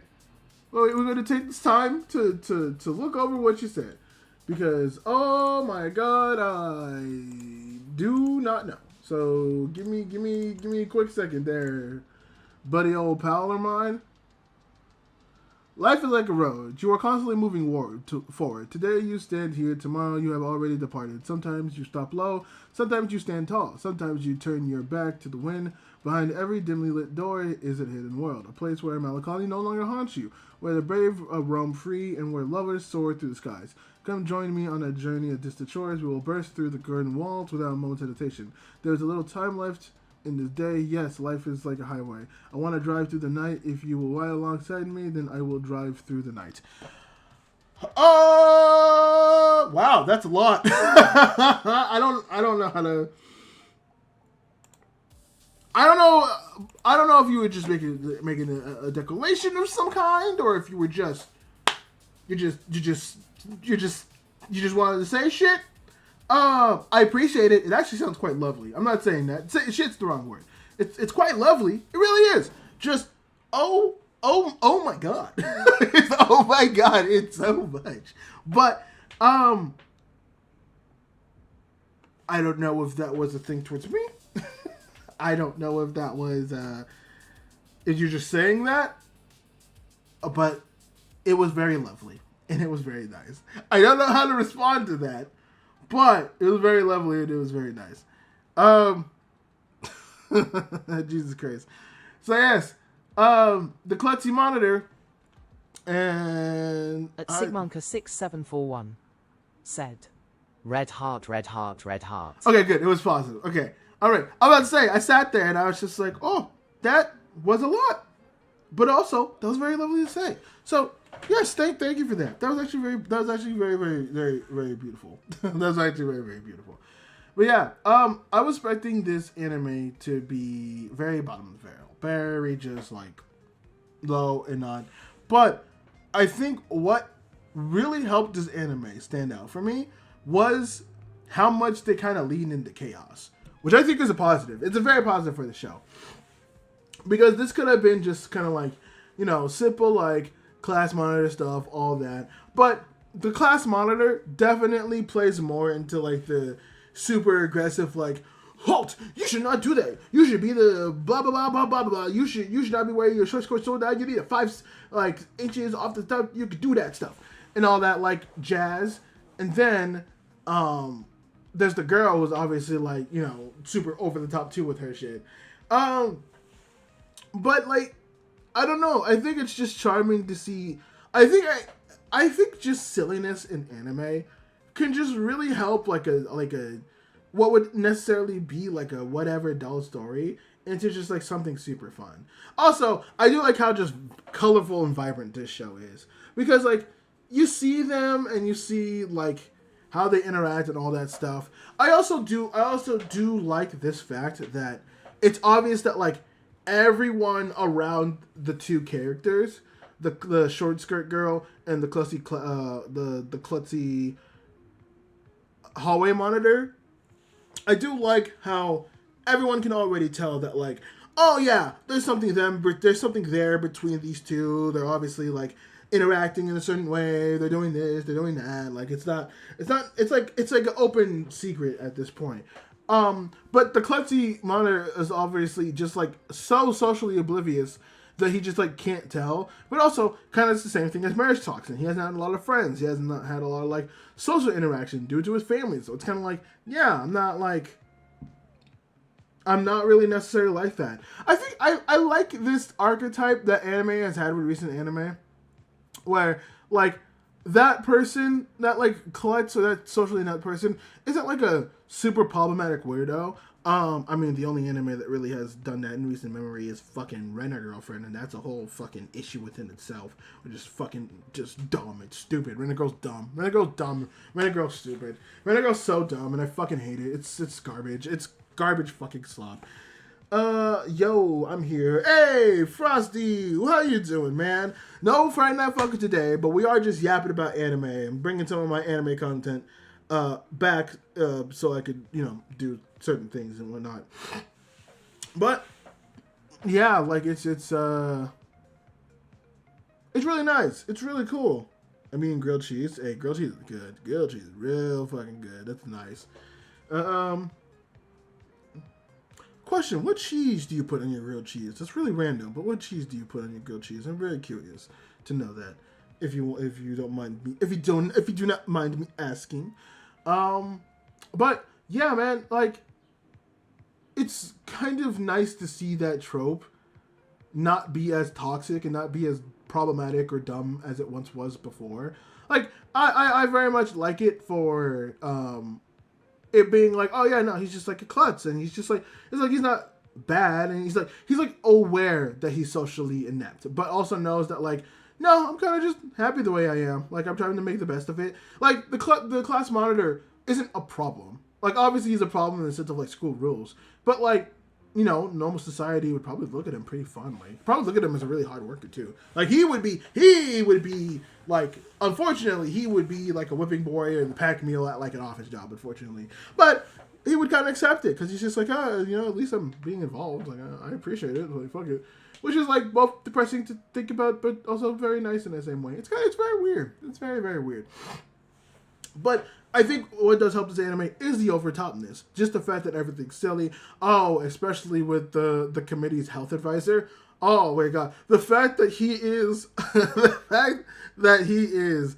a former like gang member turned into like a health nut is so insane. And the interaction with him and the class monitor is so fucking great. It's so great. It's genuinely beautiful. I thought there were going to be like again another harem moment where it's like, oh my god, it's the aggressive health leader and the classroom klutzy monitor. What am I gonna do? Who's going to save me? And the girl just says, none of them. Go fuck yourselves.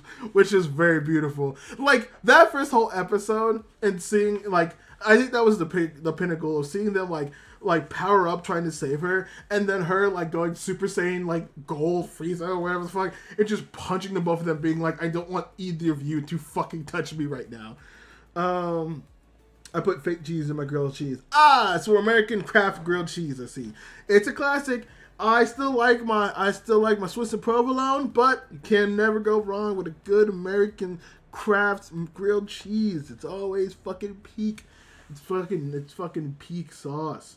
But yeah, it's funny how over the top like it could be. I also like, oh my god, was this? No, it wasn't the second episode.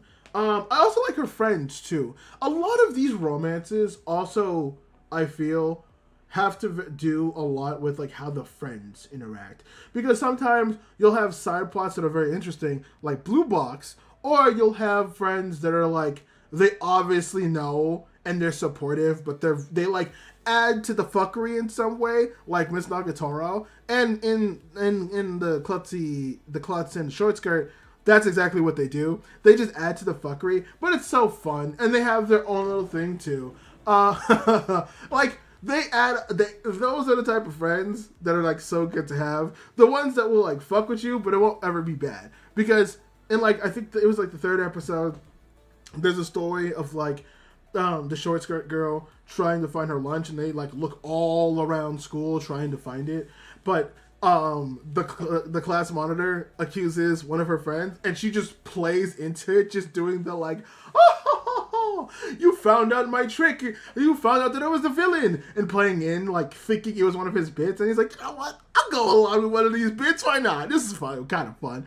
And then when we see the mom, dude, the mom, 10 out of 10 mom. Oh, 10 out of 10, mom. She's a fucking banger. Then I protected everyone from the monsters with traffic cones. Exactly. Class monitor. Oh wait, I just got done on my VR being a god. If I was, it was a horror game, and I was a huge like mess. And I was huge and like massive. Then I protected everyone with traffic cones. That's funny. Okay, once again, hi Pico. Although I might be the Frosty, I'm not 100% sure. But yeah, no, like genuinely, it's like fun. It's really, really fun, man. How this show just does this shit. Like, and we see the class president, which makes everything make sense. And I love how they did it too, where like the class president is introduced as like this fucking smoking hot show that like is dressed provocatively, and for some reason like the class monitor and everyone's just allowing her to do this, but it's like not the case, and we don't actually like. It was obvious. I'm like, okay, if she's able to get away with this and they're all scared of her, then either she's associated with some, like, she's either, like, going to be an antagonist type or she's the class president. Because no way are they allowing someone like that to go along. I was like, there's no fucking way.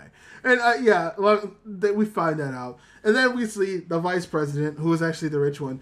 And I'm not going to lie.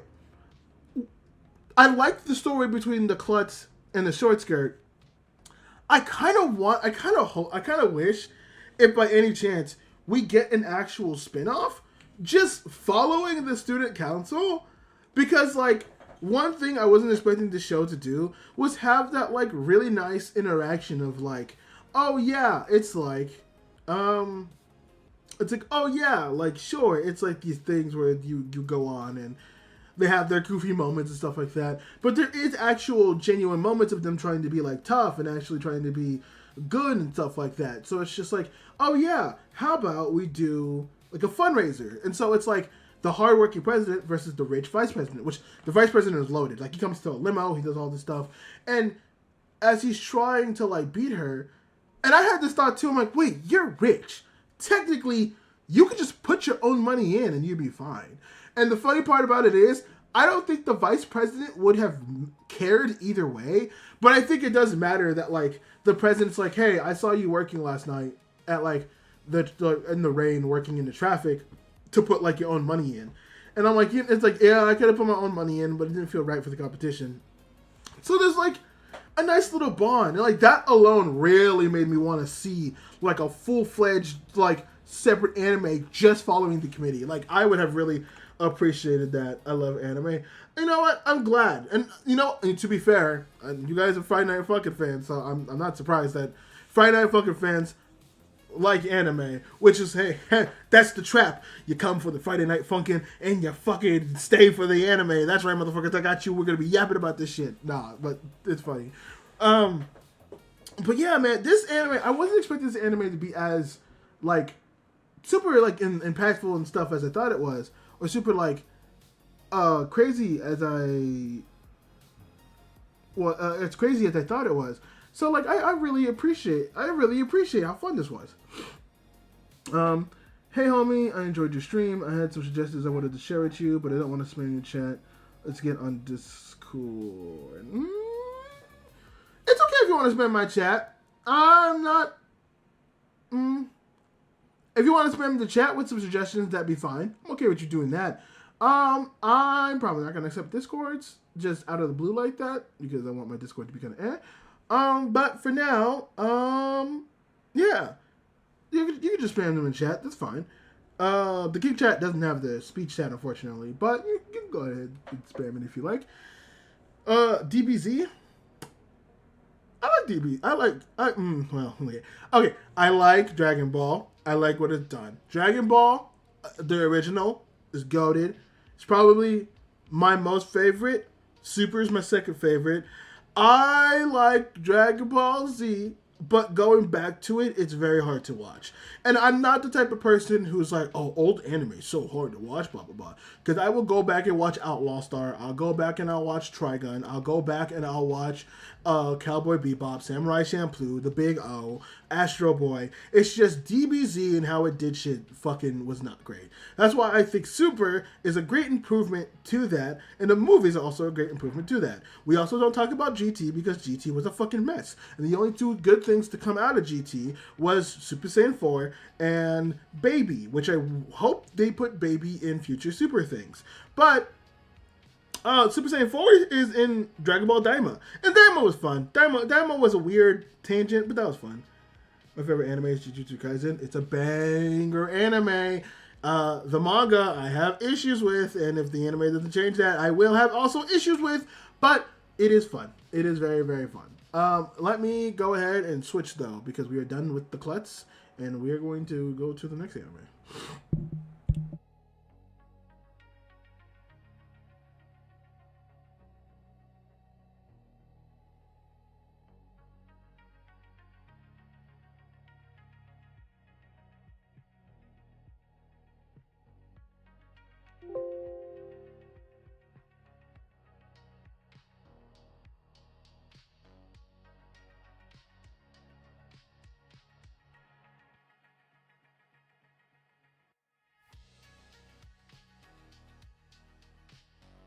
The next anime we shall be talking about, yes, Subaru!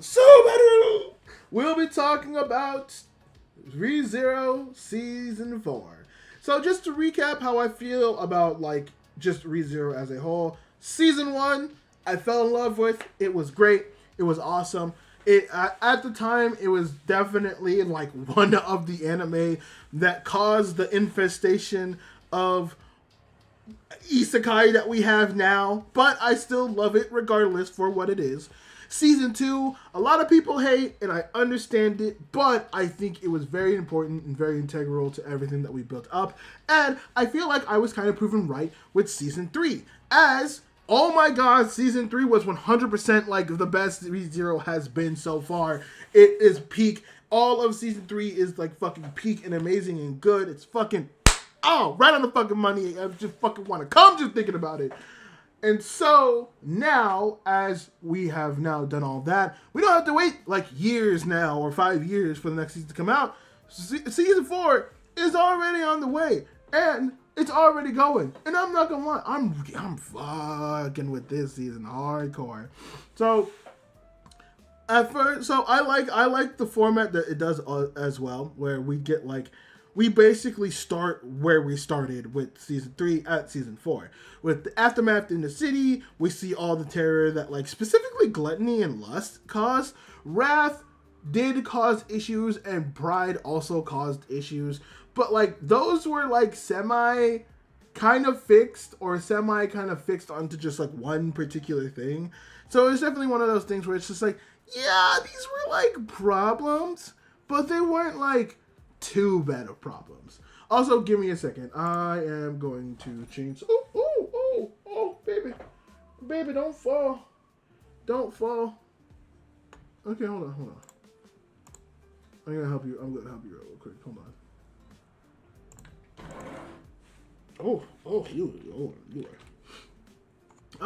You are. God, you smell bad. Hold on, give me a second, guys. I am going to change to do something. I wonder if it also has it. Nope. So I'll just update it there. Oh, hold on. I'm being a doofus.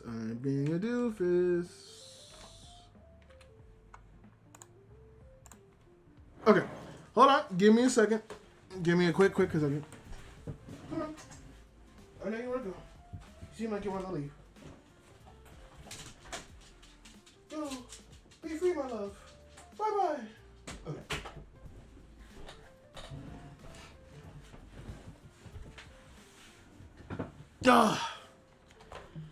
Okay. Okay. Alright, cool. I just needed to change something real quick. I think I updated everything. Everything's updated? Everything's good. Are we good? Yes, we are good. Ooh, yeah, hold on. Okay, cool. Yes, we are good. Awesome. So, yeah, what? Oh, no, don't worry. I was letting my dog out. She was in my room, and so I was like, oh, yeah, here you go. Here you go, huh? Get out. But, Yeah, so now we're in season 4. Or unless you meant what I was talking about. But yes, we are looking at the aftermath of mostly Gluttony and Lust, since those two are the ones that like did lasting permanent damage. And Wrath and Pride did as well. But Pride was dealing with a lot of the wives, which were able to get freed once he was gone. And Wrath, well, Subaru just constantly reset stuff to the point where those things weren't necessarily a problem. And hers was also something that, like, once she was gone, it was able to be turned off. Said, I'm only on season 1. Oh my god. Oh, my apologies. I will be talking about I should, you know what? That's my fault. I should have a spoiler warning somewhere. That is my fault. Frosty, I'm okay if you need to mute or if you need to leave. I am going to be talking about spoiler away. I don't care. Okay, I just wanted to give that warning. I was like, oh, I don't want to, because I know some people. I get it if people really care about this stuff. So, but yeah, I'm apologize ahead of time. But still, thank you for at least not directly, but indirectly reminding me that I probably need like a spoiler warning for this type of shit. So where was I? Oh yeah.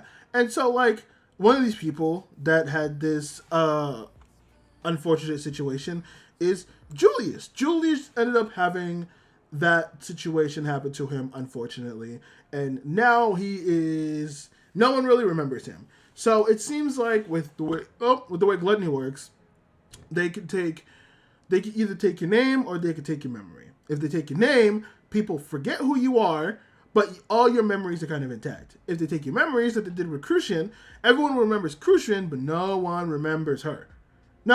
Everyone remembers Crucian, but she doesn't remember anything about her life or about anybody else.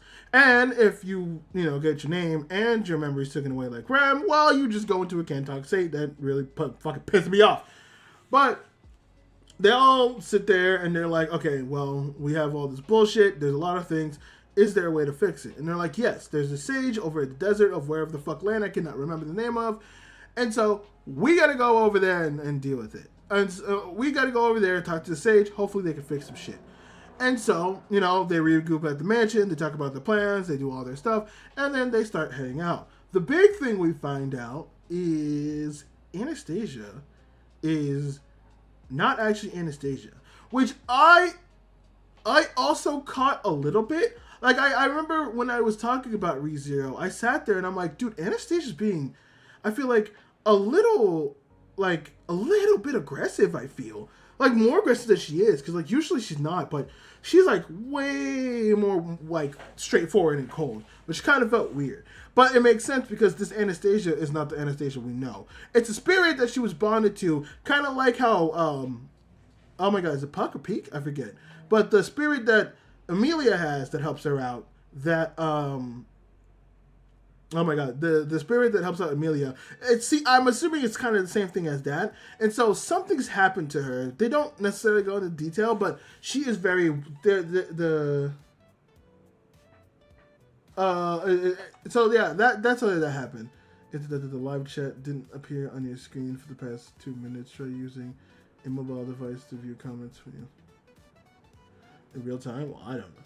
Subaru equals aura monster / Subaru stairs. Yes. Anyways, I'm gonna hop out, so peace. Have a good one the rest of your day. You too, Frosty. Have a good one, man. I hope you have a good rest of your day, and I hope you have a rest of your good time, man. Thank you for stopping by, and I appreciate it, dog. But yeah, so Anastasia reveals that to Subaru, and Subaru's like, what the fuck? Excuse me? And it's just like, well, actually, no, it doesn't reveal it. I think Subaru called it out. And so he's like, what the fuck? Excuse me, I didn't know this fucking bullshit. What the fuck? And so now it's a weird situation where it's like, okay, you're going to see, like, everyone's going to see the stage for their own different reason. Julius needs it to go to fix himself. Subaru's going to try to fix Ram. Anastasia's trying to go to fix, like, everyone's basically trying to go to the stage to get fixed in one way or another. And so, like, Garrulous Fingham said, ENGVtuber.com. Oh, well, we got a bot in chat. Unfortunately, Princess, that doesn't mean that you're banned. So, Oh, so sad, so sad. But yeah, and so like our crew, and to be fair, this is a stat crew because they also get oh my god, I forget her name, but the girl who could create the Maw Beast, who can control, not create him, but can control the Maw Beast. It's just like, hey, you want to come with us? And she's like, why would I want to do that? Because we need your help. And she's like, you know what? Fuck it, fine. It's like, wait, didn't you like not want to leave? And it's like, listen, I don't want to leave because I'm gonna get killed. But also, like, I don't want to fucking stay here. I'm fucking cooped up in this fucking cell. You kidding me? So it's one of those things where it's just like, one or the other, and also I'm with you guys. You had a pretty strong, so fuck it, whatever. So they're all kind of working together now, which is super weird, but I also get it. I assume she'll join their side again eventually. Everyone kind of does, it seems. Subaru just kind of has that feeling towards him. It kind of feels like that's the case. And so they're all going through the desert, and like it's no, I wouldn't say walk in the park, but like it's this team. It's Julius, it's Ram, it's Amelia, it's Subaru, it's the girl who controls the Maw Beats, it's Beatrice, it's fucking oh my god, there was one more person. I feel like there's one more person that I'm Anastasia. It's Anastasia. It's a pretty like good stacked team of people, which also maybe I missed this. I don't remember Ram having clairvoyance. Maybe this was like a season 1 thing, and she might have just not used it for the last 2 seasons. She might have used it in season 3. I'm not 100% sure. I just don't remember her having clairvoyance like that. So her being able to do that, I was like, wait, when the fuck did that happen? Either way, they have their plan. The dude at the stop gives them some good advice. So a lot of the going through the desert on the first part was kind of like actual like easy peasy stuff. It's like, oh, we're able to get through this. Okay, cool. Well, then that's when the fuckery starts happening, because they get to a meadow, and the meadow looks cool. I'm like, oh, cool. It's a little meadow. I assume like the flowers are another form of like a spell or another form. Nope, they're beasts. They're beasts. These motherfuckers wake up and they're just like, huh? I smell an intruder, and it's just like, what shit? It's like the equivalent of just like walking and like realizing that there's like a mountain lion on like the corner, and you're just like, oh my god, like it's like whenever something terrifying comes and you just sit there, you're just like, oh my god, there's something that will fucking kill us if we make noise. And like, you know, typical thing happens. Fucking one of the little creatures, not Pacharat, but the one that Julius owns, I can't remember the name, but it tries to like roar out at it, even though it can't do anything. They run, they try to start evading, and we see the first death where Subaru just gets fucking sniped, and he's just like, what the fuck happened, dog? And so he's like, okay, and so they try to play it out again, and he's like, okay, we gotta like go different directions, like don't come towards me, we gotta figure this shit out. And so, I'm laughing thinking about it because I laughed. I should not have laughed at this as hard as I did, but I genuinely did, and I feel so bad for it. So, Subaru is with Beatrice in one car. Everyone else is kind of in another. And so they have to split off so they don't get hit. You know, they're trying to zigzag and all that. But, unfortunately, like, something happens to the car. They get, like, they crash or something like that. And so, like, Subaru and Beatrice's car, they're just, like, it, like, flips over. They're not able to recover. And so they fall, they slip, like shit happens to them, and he gets sniped once, and you see Subaru being like, his like guts are all spilled out, he's like bleeding over, and it's sad because it does like the ReZero thing of like the shaky cam stuff, and you see him and he's like panicking, and Beatrice is crying, he's going out for Subaru. It's like, hey, don't leave me alone again, don't leave me alone again, don't fucking do this to me, how fucking dare you, like da da da da, like really sad. And I'm like, damn, that sucks. And then as she's crying, you see just another just pew, fucking hit her. And I laughed way too hard. It felt so bad because she got cut. I don't know what it is. I swear to God, it's shorts content that has fucked with me. Because anytime you have like that yelling cut off moment, it gets me. Like anytime someone's like that, it gets cut off, I can't help but fucking laugh, no matter what it is. So I had to like pause. I'm like, this is such an inappropriate time to laugh. thank God I'm by myself, because anyone looking at this would fucking get at me. But also at the same time, I feel like they won't, because we've seen Subaru die so many times. I'm just desensitized to it at the point. Like, you can come up with new ways to die, but like after season 1, I was like, okay, dude. I think the last time I got really fucked after he died was probably the bunnies. I was gonna say I was probably fucked when like he got hung the first time by Wrath when he was trying to save that kid. But also at the same time, like, there's like cool deaths he has, but like the first time I'm just like, oh man, I feel bad for him. It was probably the bunnies. The bunnies was like the biggest one. It was the biggest one, which is also funny. If I can find it, I'll put it up in the shorts, in like the shorts cut of this. But there's someone who took the Chopper meme of Chopper crying and put Subaru in it, but he's surrounded by bunnies. Dude, oh my god, I lost my shit looking at that. It is the funniest thing in the fucking world. If I could find that image, I will share it. But oh my god, it got me. I was like, dude, oh my god, because with his death, we just can't take it seriously anymore, unless it's like something like really, really impactful. Then like I can get it, but like I also feel bad because like Beatrice also got killed, which kind of fucking sucks.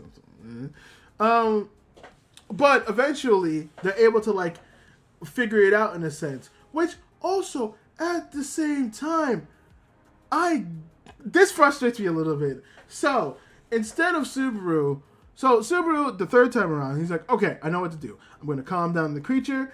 I think something happens where they still wake up, and so it's like, oh, okay. Now what's going to happen is we are going to, me and Beatrice have like an EMT spell or EMP spell, which negates all magic around them, right? Like any magic basically gets like sputtered out. And so we realize that like, oh, it's like a needle that's like trying to go at them. But we also find out that because it's the EMP that negates spells, it's also fucking with the spatial spell that's around the like tower that's in the desert. And so they all fall just down the hole into some shit. And it's Beatrice, it's Subaru, Ram, Anastasia, and Pajrat that are all together with each other. And so it's like, I guess other people are somewhere else, but that's like the main 4 that we follow right now. And so with that next episode, oh, holy buddy, let me tell you, that was a fucked episode. I don't know. There was something that caused it. Anastasia brought it up that's like there's a strong sense of like some substance that's like down here that like makes people like fought. And so they go one direction. They go like one direction where they're, baby, you light up my world. I'm so sorry. That I'm such a loser. Oh my god. They go one direction where I guess it's towards the source, and as they go more towards it, we see everyone start crashing out on each other, where it's just like, oh, it's fucking like Ram and Subaru start getting in a fight. Subaru's like choking the fuck out of Ram. Ram does something and hits him to get him off, and like they're fighting, and then Anastasia comes up and just fucking murks Ram in the back, and it's just like, well, I had to pick somebody, and Ram was obviously the useless one. And it's like, dude, what's wrong with you? And like, so they have their own thing, and I forget, it's either like Subaru does something, or something happens to Anastasia, but like she gets cut in half, and she's still like hanging on, and he's just like, get off me, you like stupid bitch. It's like, wow, what the fuck? It is the most ReZero thing, right? Like, everyone's just crashing out. It's nobody's fault. They're all just being manipulated, and no one really truly understands what's going on. And then he goes back to Pajrat, and because like he left Ram because he went to go like either run away from Anastasia or something.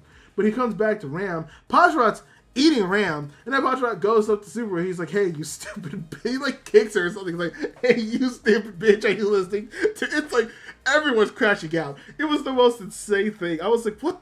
Bro, who writes this shit, dude? Like, obviously the author, but like, how do you come up being like, yes, and then they're gonna fall, and then they're all gonna crash out, and they're all gonna kill each other? And it's like, oh my ever-loving fuck, dude. Jesus Christ. So they're having all that moment, and fucking, oh my god, what else is happening? What else is happening? Um. Oh no, yeah. Podrock goes and just fucking eats him. Starts eating him. It's just like Jesus Christ. Obviously, Return by Death happens. He's just like, oh my god. He's like, hey, instead of going, it's the fork in the road. So I was like, hey, instead of going right, how about we go left? Because fuck that direction. Or whatever other direction they go. They're like, fuck that direction. Let's go the other direction. And so he's like trying to be super careful to stay like away from it. And everyone's like, you're acting like really weird, like very kind. He's like, listen, I just trust me that it makes sense why I'm acting like this. Just don't worry, it's fine. So they end up coming to another thing where it's like a weird Minotaur pyramid head looking motherfucker that they're fighting. They fight, they battle. They see like somebody that comes to help. It's like a whole thing. And so I thought, because I think we still haven't seen 2 witches, or we've seen all but one. And so I thought the girl that we're going to see was one of the witches. That was not the case. Apparently, it's the mentor of the sage that lived there in the tower beforehand, or whoever the fuck. I think his name was Flugel. I think it was. And she's just like, oh, it's my master Flugel. Like, obviously, he looks different, but like, it's obviously Flugel. I can smell him. So it's like, my best guess is that Flugel was also another name for the Beeltus guy, the other what you would call it, the other witch, like the witch that we see all the way back in season 1. That's going to be my best guess of who that is for the most part, right? Because there's no one else I would assume he would be, unless this is the start of when we get into the really weird timeline stuff with Subaru, which if this is the start of it, oh Nelly, that's gonna be a lot. There's gonna be a lot to take in. Dead ass. It's gonna she's fucking crazy, man. Whew. But eventually, like, they're like talking, trying to sort things out. There's like puzzles and all this stuff they have to go through. It's more ReZero. It's more peak ReZero stuff, where like they're trying to figure out who this person is, how to get through tests, how to do all this stuff. So most of it now is just trying to navigate the tower on the inside, which I'm liking season 4. It hasn't reached the level yet of season 3. I think it's already starting off better than season 2. I think it's up there. It's getting in quality with season 1, which is good. It's a good sign. I'm liking ReZero so far. It's going pretty good. It's going pretty nice. Obviously, we're still in the like early thick of it. I did go 4 episodes of this, other than like the 3, because I swear people said that the 4th episode was kind of crazy, but it was kind of whatever. I assumed they meant that about the 3rd episode. But yeah, man, it's more ReZero. It's more peak. It's more good. I like this team that they have. I like this setup. It's all good. I can't wait to consume more of it. It's gonna be a banger.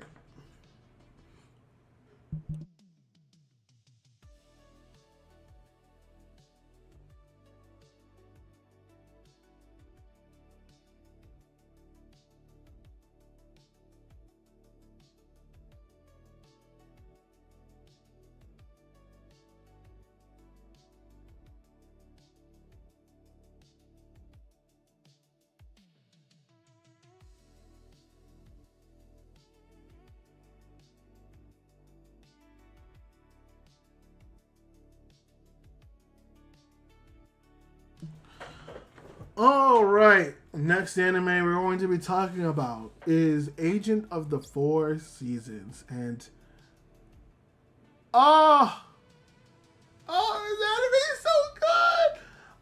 Already off the bat, first episode made me fucking cry. Why? Because it's something that has to do with kids and families, man, that fucks with me every single time. And honestly, there's a lot in this anime that just makes me fucking emotional, because like, the first episode is just focusing on the Agent of Spring.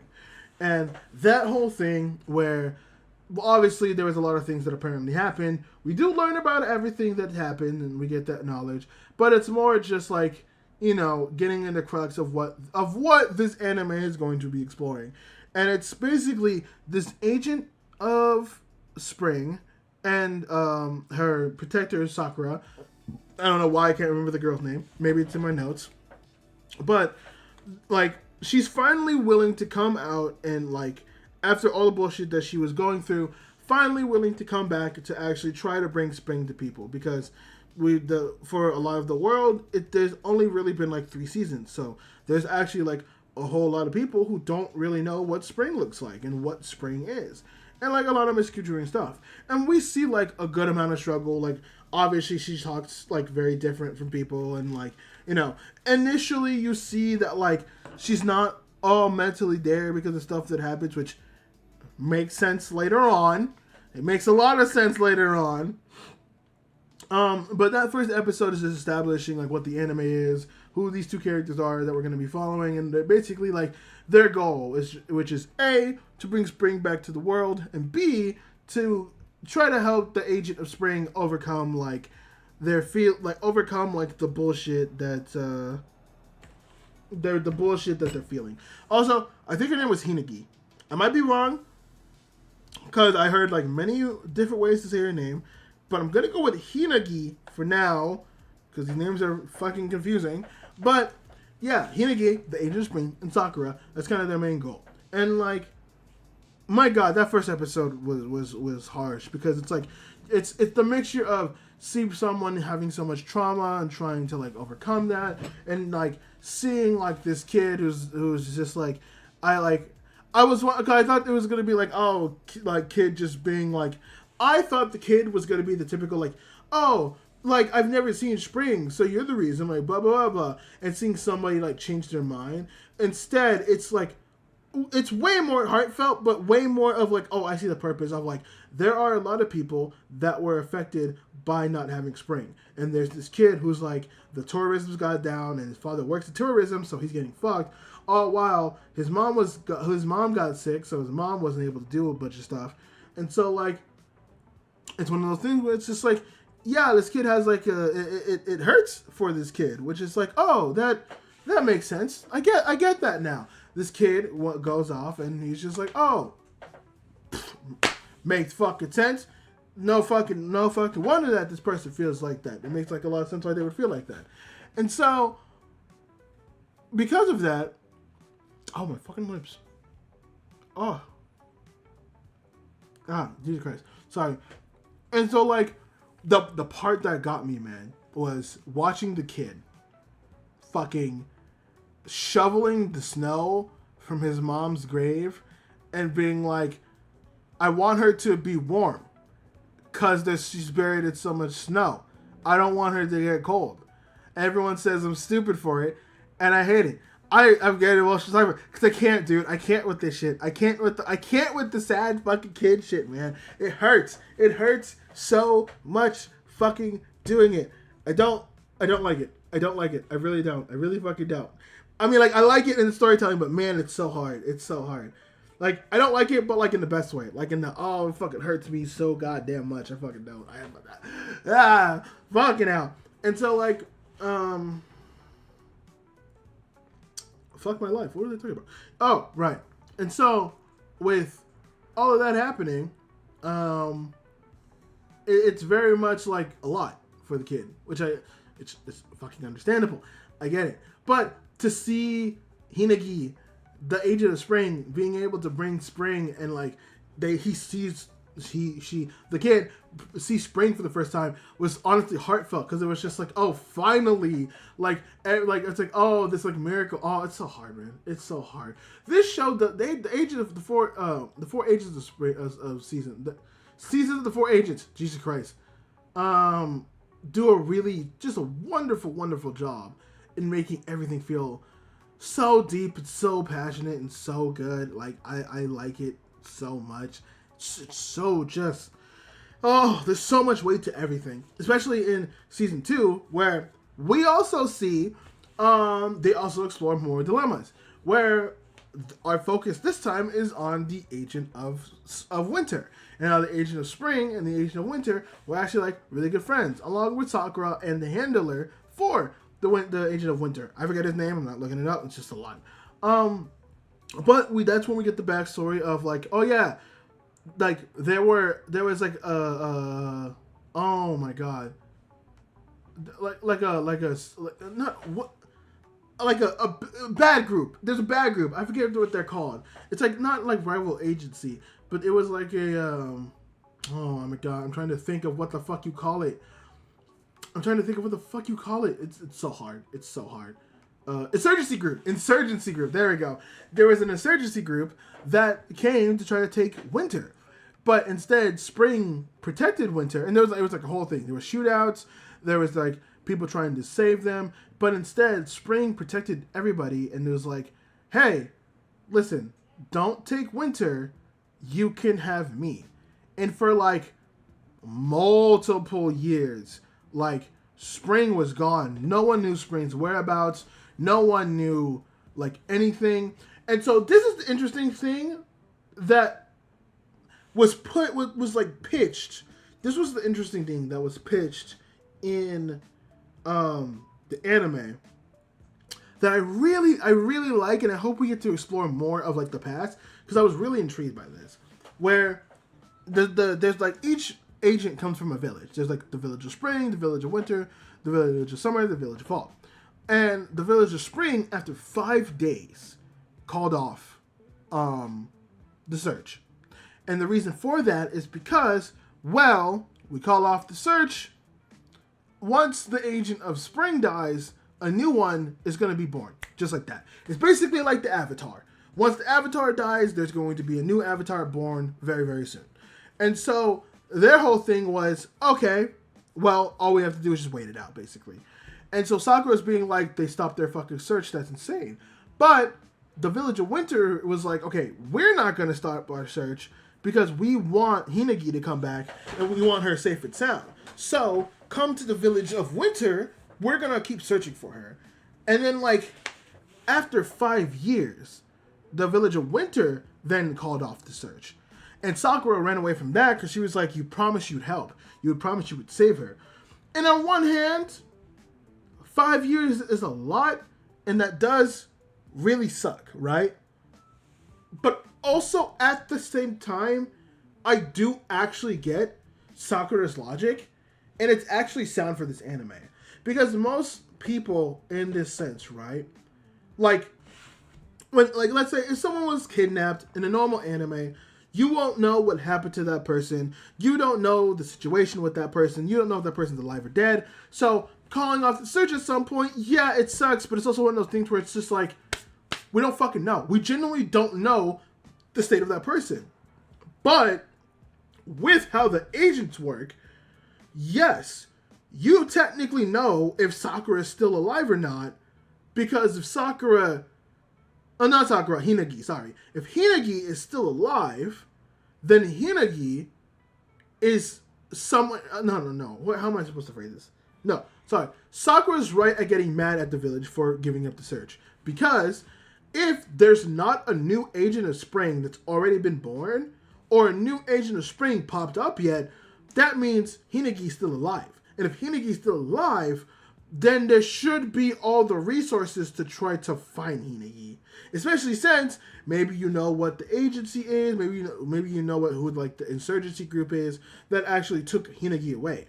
But they called it off because if she died, it would be easier for her to die and just give birth to a new agent rather than just wasting the resources trying to save her. Which Sakura is like, well, that's kind of fucked because we still know she's alive. There's not a new one born yet, or there's not a new one that's been chosen. So we know for a fact that this like my friend's still alive. And so the Winter giving up after 5 years, I give a little bit more leeway to the village of Winter because I get it. It's like 5 years. It's like, listen, we can only look for so fucking long. And like, in a sense, I get that part. But again, to Sakura's point, there is not a new agent of Spring that is alive. Therefore, Hinagi is still alive. Therefore, we should spend all the time to find her. Which they do eventually find her, obviously, now that she's back. So, like, I think Sakura has every right to get upset. I think Sakura has every right to get mad at the Seasons agency for giving up the search. Because it's like, there's not a new agent. And it's like, and if there's not a new agent, then you should spend all your time searching for a new agent, not because I just want my friend back, but also because motherfucker, we don't have a season of spring. So we should do everything we can to at least get that until a new one is born. So I don't understand why we're giving up. So that's actually fairly sound logic, which you don't usually get for these. It's usually someone hanging on to grief, being like, no, I want to believe.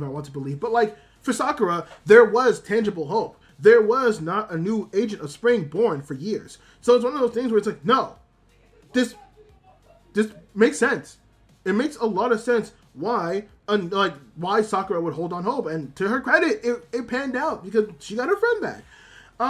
Which I also feel bad for Winter. I don't know if we'll get more into it, but obviously I assume Winter blames himself mostly because of the giving up for the search, but also in the same sense that it's also necessarily in the same sense that like they were going after him, and if Hinagi wasn't protecting the Agent of Winter, then they probably would be safe together. But like it should have been him, but instead it was Hinagi, which yeah, I can see how that weighs. But also at the same time, he was a kid. It's not his fault. And I also hope Sakura doesn't blame him either. Maybe he does because, you know, he's the Agent of Winter. Therefore, he probably has... I would assume he has at least a lot of sway as to what to do. Awesome person. Hi, how you doing? Thank you for joining the chat. I hope you're having a good time. I hope you're enjoying yourself, and I hope you're enjoying the chat as well.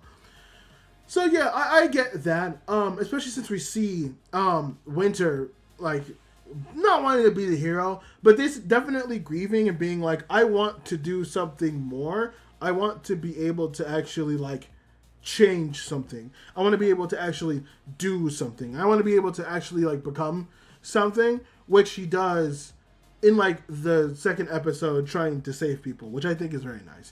I think it's very nice. Especially we see how much power people can have. Oh my god. Oh my god, the agents are strong. I do also like the fact I also very much like the fact that the agents are not gods themselves. They get their power from gods, which can be nice, but also can be very problematic depending on what happens. So, well, we will have to see how that goes. We will have to see on how that goes. Oh no, the third episode. Jesus Christ. Because we get to see the Agent of Summer, who she is definitely someone that got the Avatar treatment in the sense of like, she definitely does not embrace the agent ability, but her sister kind of does. And so we see that dynamic of them wanting to be like close siblings, but also have a lot of turmoil. And it's like, a lot of it was nice. It was just more looking at that dynamic and getting introduced to the Agent of Summer. I think it's my biggest hang up with the show. But for me, like, I was very bothered. I didn't notice it was the actual Agent of Summer until like towards the end when she started talking about herself, being like, they always want me to do these things, blah, blah, blah, blah. And I'm like, oh. And then Sakura took a minute to notice, like, oh, wait, hold on. Was that? And it was just like, yeah, Sakura, God, I mean, I can't say anything. I just noticed either, but Sakura, like, we both, girl, one has black hair, the other one has green. Yes, they're twins, they're very look-alike, but goddamn, that's a big-ass giveaway. We should at least know. We should at least know what they look like, so I don't fucking know. But, man, this anime is fucking good. It's great. It's awesome. It's in the top 3 of shows that I like right now. They're all it's fucking peaky great. Is it number 1? I don't know if I'd put it at number 1. I think, to put it at number 1, I think would be a very... I don't know if I'd put it in number 1. I don't know if I put this in number 1. I truly don't know. I truly don't know if I put it in number 1, but it will be nice. It'll be cool.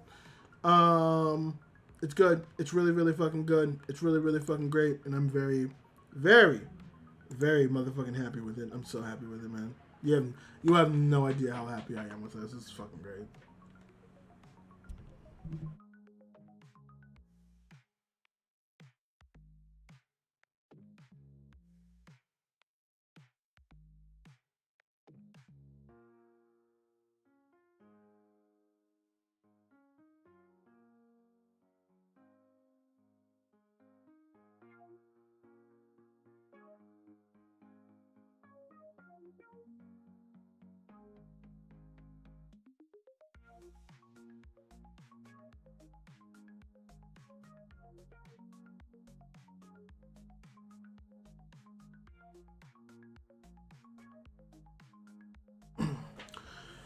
All right, and our final anime for this one is going to be Demons of the Shadow Realm.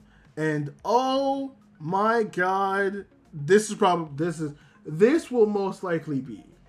It's competing with ReZero right now, but I think right now, if I had to make like the top 3, it would be number 3 is Agents of the 4 seasons, number 2 is ReZero season 4. But Demons of the Shadow Realm, oh man, it is good. It is good. It is good. It is so good. It is great. It is awesome. It is beautiful. I fucking love it. I love this motherfucking show so goddamn much. Fucking the first episode, my god, it's great. The way they establish everything, the way they just set up everything with the main character and his whole legacy, the whole like being birthed with twins in the dark, and just like the whole aspect of that world. The fact that like he is in the modern world, but he technically lives in like he technically lives in the past, but not really. He's just cut off from the world, and there's just so much to it, man. I love it. I might need to take my notes because I'm not gonna lie. This is one of the first animes I watched, and it's been a minute. I like watched this at the beginning of the month. So let me just run through my notes really quick to actually see that. Especially, nope, that's not my notes. Where are my notes? There are my notes. Yeah, they do get pretty rural. Oh yeah, obviously we should point out the fact this is made by this was made by the person who also made Full Metal Alchemist. And I can see it. You can see a lot of the influences, man. The way the characters act, the way the characters do. The big thing about this, I think I appreciate, is how Damon's balances the like hard moments with the comedy. It does a really, really, really good it does a really good job of that. It does a really, really good job of that. So much. Just the whole lore with it. The cutoff of the world, just the little details are fucking great. And now he's just immediately thrust into a world that he like really doesn't know. Seeing left and right for the first time, I would let them double team me. I would let them do so many things to me. I would let them demolish me. I would let them do so many things to me. You have no fucking clue. You have no clue how much that is. It is fucking insane. It is actually insane how much shit there is with them. Oh, I love them. I love them both. I love them both so much. They are so good. So good. So good, so great. Love them. Genuinely good. Genuinely great. Makes me feel fucking tickly. But we're gonna move on from that because now I'm spending too much time on this. But no, generally, the first episode is good. Oh, when the invasion happens too, the brutality of it all, dude, that show does not hold back. That show does not hold back, and with great animation. Oh my god, is the animation for Damon's fucking peak? It is so fucking good. I love it a lot. I also like as well, and this is the first show that did it, and I think this is a show that is currently doing it the best. I was talking about how, like, there's not a direct, like, good or evil for a lot of these shows that are coming out right now. There's always, like, an ambiguous moral thing to it. Damon's does it the best, because it is obvious that, like, they're cutting off from the world for a reason, and they're protecting, like, the brother and the sister and all that stuff, and there's like a reason why they are doing the way they are. But we also find out that the sister that is locked up in the village, thinking that it is quote unquote the brother, is not actually the sister, and we actually see the proper sister, which they could have held on to that secret for so much longer. I actually do appreciate it. It was like, I forget which one's left and which one's right, but the male Damon that the main character has, they have the ability to like sense like whose blood is similar and whose blood is related. Like if you're related, you'll probably have like a similar scent. And so when he goes and he's like, no, I'm your sister. That's not your sister. And he's like, bullshit. That like you're just trying to fuck with me. And he's just like, hold up. Before we start some bullshit, I have the power to like smell shit. That's actually your sister. I don't know who the fuck. He's like, I don't know who the fuck that is in that room. But whoever she is far removed from whoever the fuck you think she is. That person with the eye patch who just broke into the village, that is actually your sister. That person on the ground right now is in fact your sister. It is like ain't no ifs, ands, or buts about it. So I like the fact they're just like, hey, no beating around the bush. Let's just straight into the shits, which it's nice. I like the fact that that is the case, and I like the fact that they do that because it's good. It's good. It's nice. It's great. I appreciate it, and appreciate it very, very much. So it's nice. It's good. It's great. And so it spirals into this thing where, well, if that's the case, then her story must be true. Where, his parents were gone and now raised by someone else in the village. So he basically got raised kind of semi with no family. But the mom and dad ran away from the village with the daughter for some reason, because they probably weren't agreeing with whatever the village is doing. And so that brings up questions. Well, like we don't get direct reasons as to why the village was doing what it was doing, but we do get a weird thing where it's like, okay, so the village might not be as innocent as we think it is. For all we know, it could also be doing something else. It also could be doing something not great. Which, again, I just like the not beating around the bush because, like, again, now that the village is compromised, it's like, well, we can't keep the boy here, so you're going to have to take him. So they end up going down to the actual real world, and it's just him being flabbergasted by everything. Oh, and the fucking daemons that he has are also flabbergasted. I also do like that this anime adds lore that doesn't necessarily help progress the story, but as someone who just likes to be enticed and engrossed and immersed into a world, I appreciate what it does. Because there is a god that sees like the two old daemons, they're like out now. And so it's just like goddess that comes down like a Pegasus, and it's just like, oh, you guys, I haven't seen you for hundreds of years. How are you doing? It's been so long. And so it's just like, oh, no, that daemon, there are daemons that don't live with humans, there are daemons that coexist, and there are daemons that are just worshipped by humans. That is a literal god. That is a literal fucking god up there that is just casually just having a conversation with your daemons. It's just like, oh, well, how you doing? You doing good? We're gonna need to catch up once you get all acquainted with the new world. Toodles! And it's just like, oh, that just happened. I love just random encounters like that. Not like random ones where it's like, it doesn't do anything for the plot. It helps with the lore. Again, doesn't help with the direct story, but it helps with the lore. I also like seeing the organization that invaded the village kind of like chill with each other. Cause like there's not a little girl, but there's like a small blonde girl that goes with his sister to invade the village, and she gets fucking bodied by the brother. I'm not gonna lie. Like she has a strong daemon, but oh my god, does she get rocked. Like it is low-key embarrassing. But like when they rendezvous with the organization they work with, like the dude who kind of looks like one of my other VTuber friends, Fumi, which is kind of cool. He got a little upset about that, which is funny. But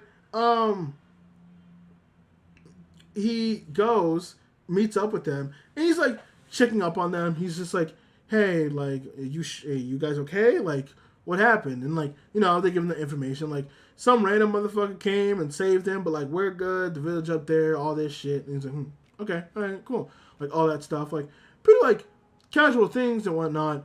And it's definitely interesting to see, especially when we like see them also more in like especially when we see them more interacting with each other, because we see the sister in the actual compound, And like they set up the old guy to kind of be maybe a bit of a hard ass, but it's not the hard ass of the like, you didn't get her back, what the fuck is wrong with you? He was just like, listen, I'm glad you guys are safe, but like, what the fuck are you guys overdoing it for? Like chill, let's recuperate. I don't want to fucking lose you guys, all right? Like, I'm like, it's like this, like, it's not. If this is an evil organization, this isn't a typical evil organization. There is definitely a nuance here that the show is planning, where it's like this is not necessarily a good versus bad. There's definitely morals that is trying to be explored here, where it's probably more of how to deal with it, especially since we also established the fact that the brother and sister both have powers that, if they claim, has never happened before. But oh my god, I think the sister has the power to like unravel things or to break things. I think the brother has the ability to like create things and like structure things. And the thing that they point out is that like neither of these powers were claimed at the same time. It's always one sibling claiming the power over the other. And so it's one of those things where it's just like, oh, I see.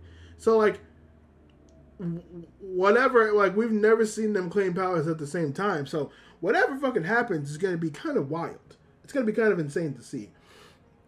And so, like, he gets acquainted with the world and all that stuff, and they go to like a little like company shop, do all this stuff, meet like their own daemons, which the girl of the that's living with the guy, she has daemons that are like pups, that's kind of cute. I like the fact that they're pups. It actually reminds me of another manga I'm reading recently called Shiba Inu Rooms, that do kind of similar things to that. So that was very cute. I like that. I really did like that. Again, this show does not beat around the bush, because that next episode or the third episode, the brother goes and he's just like, all right, yes, I have to wait, and they tell me to chill, but like, I know my sister is out there, and I know that my sister is like in places, so I need to go talk to her and see what the fuck is going on. Can I play for Friday Night Fucking, please? Tonight is not a Friday Night Fucking day, unfortunately. I will at some point. I think I'm planning to do it tomorrow. If not that, I'll probably be doing playing like the Hatsune Miku rhythm game. It's either going to be Muse Dash, the Hatsune Miku rhythm game, or Friday Night Funkin'. So it's going to be one of the three, but I will be playing some type of rhythm game on Monday. Since Monday will be Music Monday. So that will be nice. That'll be nice. So yeah, the brother's like, fuck this, I need to go talk to my fucking sister, because all of this shit's getting wild, and I need to like talk to somebody. And so him and his daemons, they fucking fly all the way to Tokyo, which I guess from where they're from was far as shit. And like, he actually like confronts them, because he's like, oh, I could smell them. Now, before this, we get more into, I think his name was, no, it's not Jinshi. Oh, Jinshi. Oh my god. Hold on. Anglerfish Daemon User. What is his name? What is his name? It's Jin. Oh, Jin. Okay, no, I was right. It was called, I just need to remove the she, and so it's just Jin. So Jin has a daemon of an anglerfish, which we get his like proper introduction of it. Oh, they use that so well, so goddamn well, because it's him going and you see a scene of like a girl being stalked, and like the stalker going in and like, you know, trying to chase her, being like, "What's good, baby girl? How you doing?" But instead, it's Jin's anglerfish setting him up for a trap and like eating him, and not even in a brutal way. He's just like, yeah, don't worry, he won't be bothering you anymore. Don't worry about it. And so it's just like, oh, that's fucking brutal. Holy shit. Which is funny because we also see another woman who can see daemons, which is like, that's like apparently kind of rare. You're not supposed to just casually see daemons. Like only specifically certain creatures and very specific people can. Which is funny because there's actually a scene back at the Kobani where they're all talking, where the brothers' daemons, the left and right, are just sitting on the car, and they're like, don't worry, humans usually can't see us, and it's only like a specific type of creature and or specific type of person that can see us. And if they can't see us, well, that might be a problem. And so we see a scene of like the dog barking crazily at the demons because it plays into the trope that, hey, dog, again, it's little things in this world that don't necessarily engage with the plot that much. But it's nice to know. It makes me like this world more. Because it's like, oh yeah, well, dogs can see spirits, therefore they can see demons. So there's a dog that's wildly barking at the demons as like a couple's walking past. It's a really nice touch. It's really, really cool, and I like it, actually. But yeah, so we see that moment with Jin, and that is getting that point where like this woman who's also entering the elevator saw the anglerfish, and then Jin comes like, oh, you saw that, didn't you? And don't worry about it. It's our little secret. Which also shows that, again, the organization isn't necessarily bad. They are not murking people just to murk people. They have some care. Because an evil agency would be like, oh, you saw what I did? Well, now you have to disappear. No, he's sitting there being like, all right, well, just keep a secret for what you saw today. You'll be fine. Don't worry about it. And it's like, you're good. It's like, listen, it doesn't have to be a problem. Just don't speak about this and we'll be good. I think that should be easy for you, right? It should be easy for you. That's kind of fucking lit. Awesome, great, bye. So that's like that cool thing. But him and Jin actually interact as we see the other two people, which I gotta talk about one of them specifically because Jin is in the parking lot. They think that they see the sister, but it's just an anglerfish doing stuff again. But Jin is accompanied by two new people. Now, I forget... Oh, it was the turtle. I think it was the turtle. Oh, excuse me. 1 second. Hold on.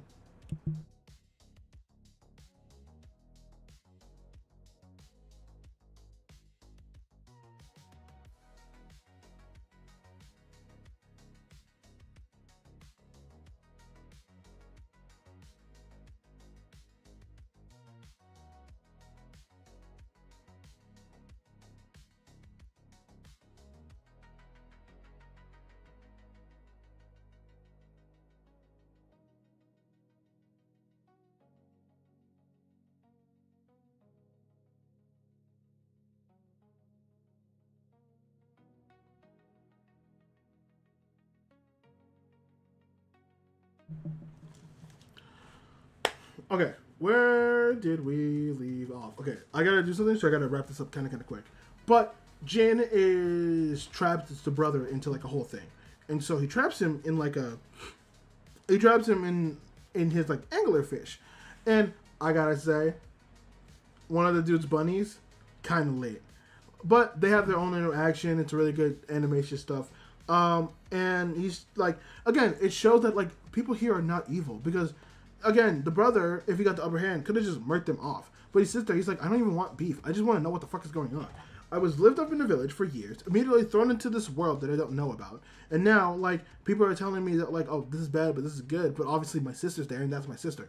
Nothing's adding up. So I need to hear her side before I can even make a decision, which good. I love that. I love that character. I love how this world operates. Damon's is such a good show. Damon's is fucking great. It is awesome. It is wonderful, and I love it so much for just being so specific and detailed and awesome. Everything it does is so fucking good. I love it so much, man. And like, I'm not gonna lie. If it keeps being this peak, it deadass might just be my anime of the season. Like, genuinely might be my anime of the season. It is so good. It is so great. It is so great. I had to hold back. No, I caught up with it. As I did, because I'm like, damn, this is really good. I need to just keep going with this. But yeah, that is going to do it for this one. Today was a big one. I suspect it won't. No, this will be the same size because I'm gonna have to do another 3-episode catch up because we're very behind. So we're gonna try my best to watch 3 episodes of things. It's going to be a lot to catch up to, but we're going to try. We are going to try our best to catch up to things as much as we can. But thank you guys all. for joining me in this one. I appreciate it very much so. To the YouTube and the VOD people, thank you. Like, comment down below what you guys think of the series, of it bringing back and all that stuff, and all the new changes that's coming with that. I hope you guys appreciate the content. I hope you guys appreciate the time. I love you all for everything that you do. Thank you for all the support on the TikToks, the clicks, and the YouTubes, and all that places. Thank you for the VOD watchers. Thank you for the YouTube video watchers. And thank you for the highlight watchers. Thank you, everybody who is watching this right now towards the end and all that stuff. I appreciate you and I thank you because you guys are good, special, awesome people. With that being said, thank you, everybody. I will need to take care of some business myself, but I hope you guys have a lovely day. Goodbye, arrivederci, have a nice one, have a good morning, night, evening, wherever you are in the world. I fucked up my own thing. Have a good morning, afternoon, evening, night, wherever you are in the world, and I will see you guys on the next one. Bye-bye, love you, bye.